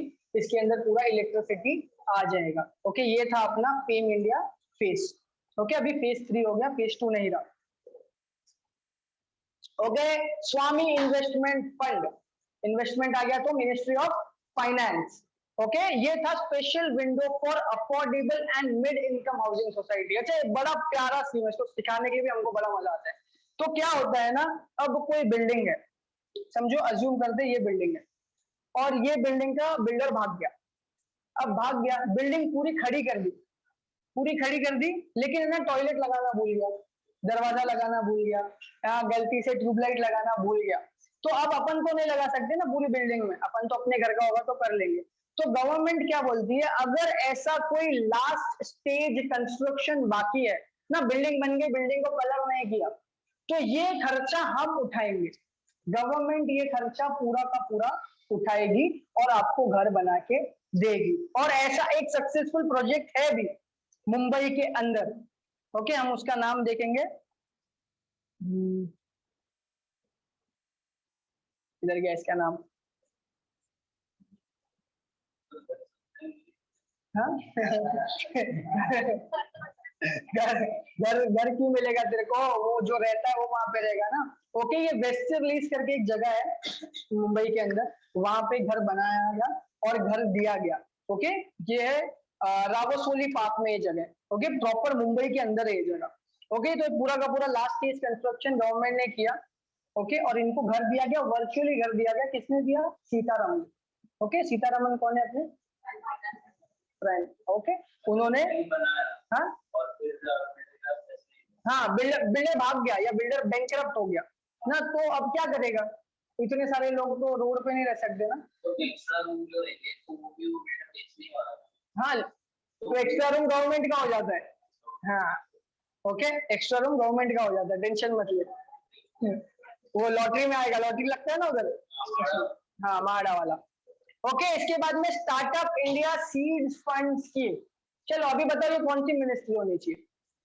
Startup India seed fund scheme, MSME, agriculture ना। इधर वो सीड का मतलब एग्रीकल्चर नहीं है, इधर वो सीड का मतलब है टू स्टार्ट समथिंग, उसको जो स्टार्टिंग में फाइनली बोनी चाहिए, इधर वो सीड है। ओके, सिर्फ याद रखना सीड होना जरूरी नहीं है, स्टार्टिंग में स्टार्टअप भी दिया है। Okay, ministry of commerce and industry. Okay, इसको लॉन्च किया था 19 अप्रैल 2021 को, बड़े शुभ दिन पे किया था, मेरे बर्थडे के बाद ही किया गया उसको। ओके, और इसके पीयूष गोयल जी है मिनिस्टर। ओके, ये था कि जो भी स्टार्टअप चालू होता है ना उसको फाइनेंशियल प्रोवाइड करे। लेकिन कौन से स्टार्टअप को? ऐसा कल को मैं बोल दूं कि भाई मेरे को स्टार्टअप खोलना है, कल को मेरे को एक क्लासेस खोलना है, तू पैसा देगा क्या? नहीं। ओके, इसके 4 कंडीशन थे। First, the idea of a concept. मेरे को एक ऐसा आइडिया बताना है गवर्नमेंट को कि कल को जाके वो आइडिया सक्सेसफुल होगा ना। प्रूफ ऑफ आइडिया ना, कल को मैं बोलता हूँ कि ये मोबाइल में 2000 रुपए में बना सकता हूँ, इसके अंदर सारे के सारे जो भी एक आईफोन के अंदर क्वालिटी है वो सारे के सारे हो, तो गवर्नमेंट बोलेगा तू मेरे को प्रूव करके दिखा, ये तू मेरे को एक प्रेजेंटेशन करके दिखा कि भाई तू ये कर सकता है ना, तू यहाँ से सामान लाएगा, तू उस हिसाब से इसको 2000 रुपए में फोन बना सकता है। तो ये हो गया आपका प्रूफ ऑफ कॉन्सेप्ट ना, पहला चीज हो गया। इसके बाद में दूसरा है प्रोटोटाइप डेवलपमेंट। चलो मैं तो गवर्नमेंट को प्रूफ करके दिखा दिया कि भाई पीपीटी बना के मैं 2000 रुपए में इसको बना सकता हूँ, तो गवर्नमेंट बोलती है तू मेरे को 2000 रुपए में एक बना के दिखा, तू मेरे को एक 2000 रुपए में बना के दिखा, एक प्रोटोटाइप बना के दिखा, तो मैं मानू कि तू बना सकता है, तो मैं तेरे को 10,000 करोड़ रुपया दूं। ये हो गया दूसरा कंडीशन। तीसरा कंडीशन हो गया प्रोडक्ट ट्रायल। चल गवर्नमेंट ने बोला तू 2000 रुपए में प्रोटोटाइप बना दिया ना, चल मेरे को 100 प्रोटोटाइप बना के दे, मैं सारे के सारे मेरे एम्प्लॉय को देता हूँ, और जो तू बोल रहा है वो सच है, जो तू दावा कर रहा है वो सच है। ओके, इसको बोलते हैं प्रोडक्ट ट्रायल। और इसके बाद में लास्ट होता है मार्केट एंट्री ना। ये सब हो गया, गवर्नमेंट ने पैसा भी मेरे को दे दिया, लेकिन मैं मार्केट में घुसू कैसे? सैमसंग है, आईफोन है, एप्पल है, वन प्लस है, मैं मार्केट में घुसू कैसे? टिम्मी नाम का फोन कोई क्यों खरीदेगा ना, मेरे ब्रांड का फोन क्यों कोई खरीदेगा? तो मेरे लिए मोदी जी खुद आएगा स्पीच देने को कि भाई मेड इन इंडिया फोन है, इसको खरीदो। इसको बोलते हैं मार्केट एंट्री। गवर्नमेंट आपको एक जितना भी आपको फंडिंग चाहिए उतना फंडिंग प्रोवाइड करता है विद द लेस इंटरेस्ट। ऐसा नहीं फ्री में नहीं देता गवर्नमेंट कुछ, ऐसा नहीं बोलता कि पैसा फ्री में ले लो, चल 1 साल देखो टैक्स नहीं भरने ना, 1 साल के बाद देखो टैक्स भरना पड़ेगा, ऐसा मैं तेरे को हेल्प कर सकता हूँ। ओके, ऑनलाइन होता है पूरा का पूरा, ऑनलाइन फॉर्म भरना पड़ता है, फिर तेरे को इंटरव्यू के लिए बुलाते हैं, तेरी टीम को बुलाएंगे, सारा का सारा इंटरव्यू करते हैं, फिर से प्रेजेंटेशन कराएंगे, अगर प्रेजेंटेशन अच्छा लगा तो जितना भी तूने पैसा मांगे उतना पैसा अलॉट करते हैं, उसको ग्रांट बोलते हैं। ओके, हाँ शार्क, बस तेरा इक्विटी नहीं लेते लोग, तेरे को बोलते टैक्स भरना है, इनको इक्विटी नहीं चाहिए, इनको तेरा कुछ भी नहीं चाहिए, ये लोग तेरे को फ्री में पैसा देने के लिए भी रेडी है, अगर ऐसा उनको लगता है कि कुछ ये डेवलपिंग चीज है, ये इंडिया के कुछ काम आ सकता है। ओके, इसके बाद में आ जाएगा ग्राम उजाला प्रोग्राम, बड़ा प्यारा प्रोग्राम है ये भी। ओके, तो उजाला मतलब पावर, तो आएगा मिनिस्ट्री ऑफ पावर के अंदर। ओके, इसके प्रेजेंट यूनियन मिनिस्टर है राजकुमार सिंह, मैंने बताया था राजा ही रोशनी लाएगा ना, अपनी प्रजा को रोशनी राजा ही दिलाएगा। इसका लॉन्च डेट है मार्च में, कोई डेट फिक्स नहीं था, मार्च में बोला गया, कभी भी इसको लॉन्च कर दिया जाएगा। तो इसके अंदर टोटल 1,50,00,000 एलईडी बल्ब डिस्ट्रीब्यूट किए जाएंगे। कहाँ पे? रूरल एरिया में, ग्राम मतलब रूरल। ओके, खेड़े गांवों में दिए जाएंगे। कैसे दिए जाएंगे? अगर आप एक बल्ब लेके आओगे तो हम आपको एक एलईडी बल्ब देंगे। एक एलईडी बल्ब का कॉस्ट कितना है? 70 रुपया। ओके, तो गवर्नमेंट बोलती है अगर चालू बल्ब है तो सिर्फ 10 रुपया ही देना है, अगर बंद बल्ब है तो 20 रुपया देना है, 50 रुपया गवर्नमेंट उठाएगी उसका कॉस्ट। एक घर 5 बल्ब ही ले सकता है, 5 के ऊपर बल्ब नहीं ले सकता है। ओके, कहां पे 5 जगह पे थी? ये पहला था आराहा बिहार के अंदर, दूसरा वाराणसी यूपी के अंदर, तीसरा विजयवाड़ा आंध्र प्रदेश के अंदर, चौथा नागपुर महाराष्ट्र के अंदर, और पांचवा आपका पूरा का पूरा वेस्टर्न गुजरात। ओके, ये सारे के सारे खेड़े जगह हैं, यहाँ पे इसको लॉन्च किया गया था। टोटल 1,50,00,000 बल्ब दे दिए गए हैं, क्योंकि ये स्कीम हो गया है ना, तो मैं आपको बता सकता हूँ कि पूरा का पूरा डिस्ट्रीब्यूशन हो गया है। तो कौन इसके दो कंपनी डिस्ट्रीब्यूशन करने वाली थी? दोनों गवर्नमेंट कंपनी थी, एक का नाम था CESL और दूसरे का नाम था EESL। ओके, EESL CESL की प्राइमरी कंपनी है, पैरेंट कंपनी है, मतलब वो मेन कंपनी, जैसे रिलायंस के अंदर जियो है ना, Reliance is the parent company, Jio is the subsidiary company. तो जो पैरेंट कंपनी तो वो EESL थी और जो सब्सिडरी कंपनी थी CESL। ये दोनों ने बोला कि हम पूरा का पूरा खर्चा उठाएंगे। एलईडी का फुल फॉर्म आपको पता होना चाहिए, लाइट एमिटिंग डियोडेट। ओके, एलईडी का फुल फॉर्म है लाइट एमिटिंग डियोडेट। ओके, अगले पे चलेंगे, स्वच्छता सारथी फेलोशिप। ओके, ये पहला स्कीम है जिसको किसी मिनिस्ट्री ने लॉन्च नहीं किया है, इसको एक इंडिविजुअल आदमी ने लॉन्च किया है। ओके, इसको एक अकेले आदमी ने लॉन्च किया था। कौन? जो प्रिंसिपल साइंटिफिक एडवाइजर है, किसके लिए? पूरे गवर्नमेंट ऑफ इंडिया के लिए। पूरे गवर्नमेंट ऑफ इंडिया का जो साइंटिफिक एडवाइजर है, जो मेन है, उसने ये स्कीम को लॉन्च किया था। उसका नाम है विजय राघवन। ओके, ये लॉन्च किया गया था 1 मार्च 2021 को। ओके, ये किसके लिए था? इसमें ना, अब मैं सस्टेनेबल कर सकता हूँ, मैं अपने एनवायरनमेंट को साफ रखता हूँ, मैं कचरे से कुछ अच्छा बना सकता हूँ, लेकिन किसी को पता है मैं कुछ कर सकता हूँ? नहीं ना। तो ऐसे लोग को एक टैग मिले, ऐसे लोग को एक फेलोशिप मिले, ऐसे लोग को एक नाम दिया जाए, इसके लिए ये स्कीम निकली थी। तो जो भी ये चीज कर सकते हैं उनको स्वच्छता सारथी बोला जाएगा। ओके, ये टैग देने के लिए ये स्कीम थी। ओके, इसके अंदर 3 अलग अलग थे। एक था कैटेगरी ए, मतलब 9वीं से लेके 12वीं तक का बच्चा जो भी ये काम कर रहा है उसको ये टैग दिया जाएगा। दूसरा कैटेगरी बी, पूरे के पूरे कॉलेज, अंडर ग्रेजुएट्स या फिर पोस्ट ग्रेजुएट्स जो भी UGC के अंदर है और वो लोग ऐसा कुछ काम करते हैं, उनको यह टैग दिया जाएगा। और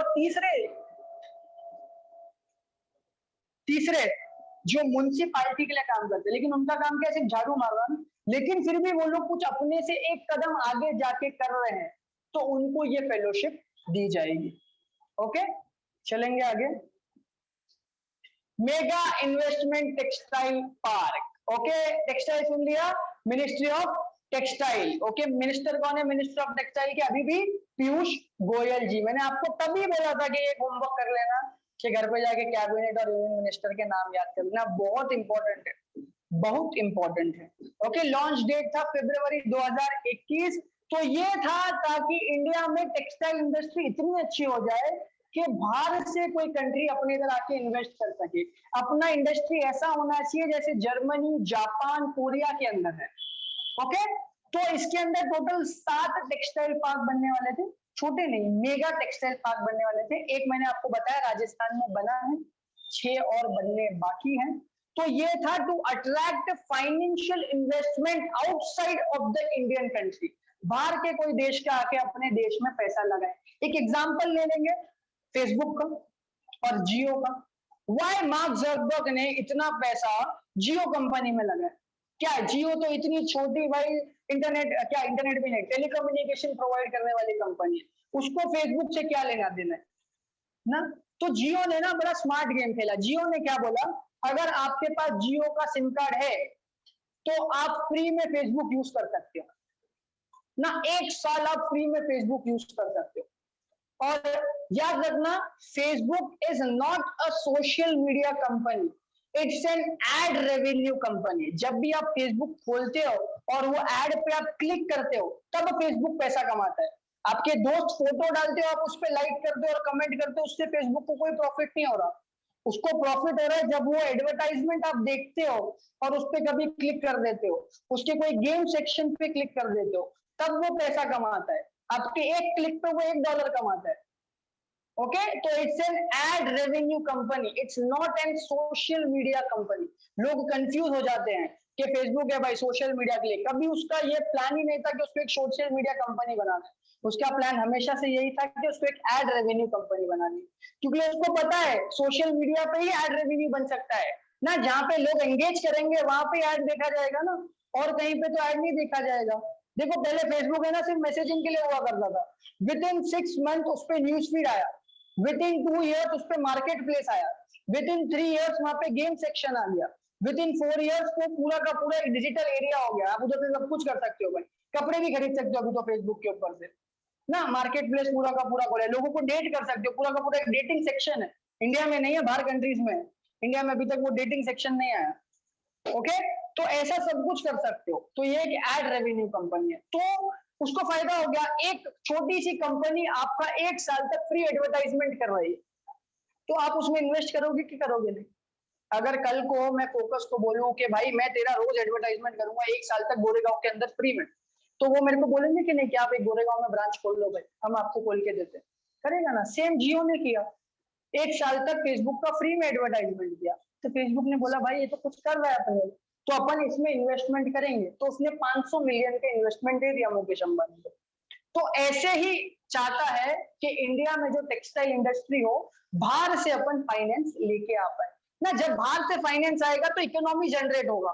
अब ये टेक्सटाइल इंडस्ट्री का क्या फायदा है, जॉब क्रिएट होगी ना, टेक्सटाइल पार्क बनाने की तो जॉब तो लगेगा ना, 50-60 हजार लेबर लोग को हायर करना पड़ेगा, तो लोगों को जॉब मिलेगी, एम्प्लॉयमेंट रेट कम होगा, इंफ्रास्ट्रक्चर वर्ल्ड क्लास होगा, जर्मनी की तरह इंफ्रास्ट्रक्चर होगा अपने देश का, जो टेक्सटाइल पार्क है वहां पे जितनी भी मशीन्स होगी पूरी की पूरी वर्ल्ड क्लास होगी। ये कहाँ पे खुलेगा, जहाँ पे road transport, water transport, rail transport सारा का सारा अवेलेबल हो, कि आप रॉ मटेरियल्स लाके रख सको। Okay, plug and play system होगा, आप अपना मशीन लाओ, लगाओ, यूज करो और जाओ। ओके, आपको फ्री इलेक्ट्रिसिटी दी जाएगी, आपको फ्री वाटर दिया जाएगा, जैसे लैपटॉप में लाओ, इधर लगाओ और यूज करो और चले जाओ, मेरे को कोई पैसा देने की जरूरत नहीं, तो प्लग एंड प्ले बेनिफिट होगा। ओके, ये था आपका मेगा इंडस्ट्री टेक्सटाइल पार्क। चलेंगे आगे, 2 ही बचे हैं। हाँ, प्रधानमंत्री आत्मनिर्भर स्वस्थ भारत योजना, ministry of health and family welfare ना, स्वस्थ आ गया तो समझ जाने का। ओके, तो इसके प्रेजेंट मिनिस्टर है मनसुख मांडविया जी, ये लॉन्च हुआ था 1 Feb 2021 को, इसको अनाउंस किया था निर्मला सीतारमन ने। ओके, इसका ऑब्जेक्टिव एक ही था कि अपने इंडिया का हेल्थ केयर सिस्टम को बहुत अच्छा कर दिया जाए ना, डिजिटल कर दिया जाए। अभी जैसे ना मेरी मॉम को अर्थराइटिस है, तो हम लोग के यहाँ पे एक मिल्लत करके हॉस्पिटल है, बड़ा हॉस्पिटल है, अच्छा और महंगा भी नहीं, ट्रस्ट का हॉस्पिटल है, तो हमको जाके ना वहां पे लाइन नहीं लगाना पड़ता, उनका है ना एक ऐप होता है, उस पर बैठे बैठे हम घर पे अपॉइंटमेंट बुक कर लेते हैं, और जब हमारा अपॉइंटमेंट होता है तब हम उधर चले जाते हैं, कुछ पैसा वैसा देना नहीं होता, सब कुछ डिजिटली ही पे हो जाता है, इधर से हमने पे किया, इधर रिसीट आ गई, फोन के अंदर ही फोटो वो दिखाया और चले गए। लेकिन पहले ऐसा नहीं था, पहले हमको जाना पड़ता था सुबह 7 बजे, फिर हम लाइन लगाते थे, पैसा भरते थे, वो हमको पर्ची देता था, फिर डॉक्टर का अपॉइंटमेंट मिलता था 12-1 बजे का ना। अभी ये सारा सिस्टम चेंज होना चाहिए, आप घर पे बैठे बैठे ये सारी चीज कर लो ना, जब भीड़ ही नहीं होगी, किसी को तकलीफ ही नहीं होगी, तो ये हेल्थ केयर सिस्टम अच्छा करने के लिए ये अभी थोड़े टाइम में विद इन 3 ईयर ऐसा सिस्टम म्युनिसिपैलिटी हॉस्पिटल में भी आ जाए कि आप घर पे बैठे बैठे बीएमसी का ऐप डाउनलोड किया, आपने अपना अपॉइंटमेंट बुक कर लिया, पेमेंट कर लिया और आप चले गए। ओके, तो ये था टोटल 6 साल के लिए है, ये 2026 तक चलेगा, 2021 में चालू है। इसके लिए बजट है 64,000 करोड़ का, 64,000 करोड़, बहुत पैसा है, बहुत कुछ चेंज हो सकता है। ओके, और इसके अंदर ये एक ऑलरेडी पहले स्कीम था नेशनल हेल्थ मिशन करके, ये स्कीम उसके अंदर ज्वाइन हुई, वो नेशनल हेल्थ मिशन 2011 से चल रहा था और ये 2021 में उसके अंदर ज्वाइन हो गया। और अपना आज का लास्ट स्कीम है प्रधानमंत्री कौशल विकास योजना। ओके, इसका 3rd वर्जन चल रहा है, इसके 2 वर्जन हो गए, तो अभी जो वर्जन चल रहा है वो है 3.0। ओके, तो कौशल विकास तो स्किल और डेवलपमेंट हो गया ना, तो ministry of skill development. Okay, इसको लॉन्च किया था स्किल डेवलपमेंट नहीं। ओके, 3 फेजेस में चला, सबसे पहले ये जनवरी 15 2021 में हुआ, इसका 3rd फेज, उसके बाद में ये चला 16 से लेके 2020 तक सेकेंड फेज, और इसका फर्स्ट फेज चला 2015 में। तो 2015 से एक ही साल का फेज था जिसको 1.0 बोलते हैं। उसके बाद में 2016 से 2020 तक चला 4 साल का, इसको 2.0 बोलते हैं। और जो 2021 में चालू हुआ उसको 3.0 बोलते हैं। ओके, इसके करंट मिनिस्टर है धर्मेंद्र प्रधान जी, और जब इसको लॉन्च किया था तब से महेंद्र नाथ पांडे जी।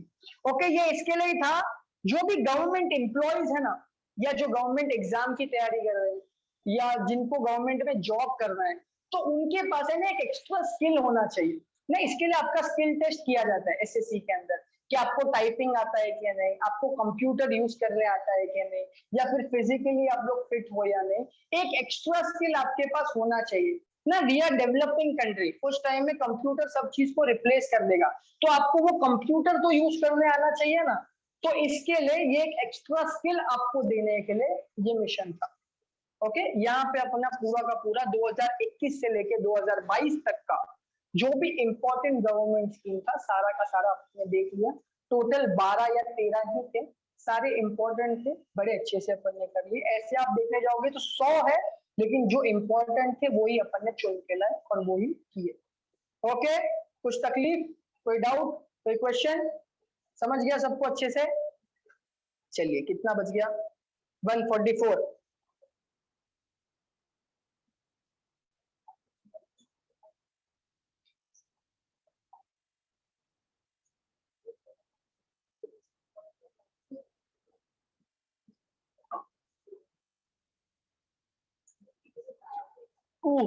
ऑनलाइन में सबको सब कुछ समझ गया? हाँ बोलिए।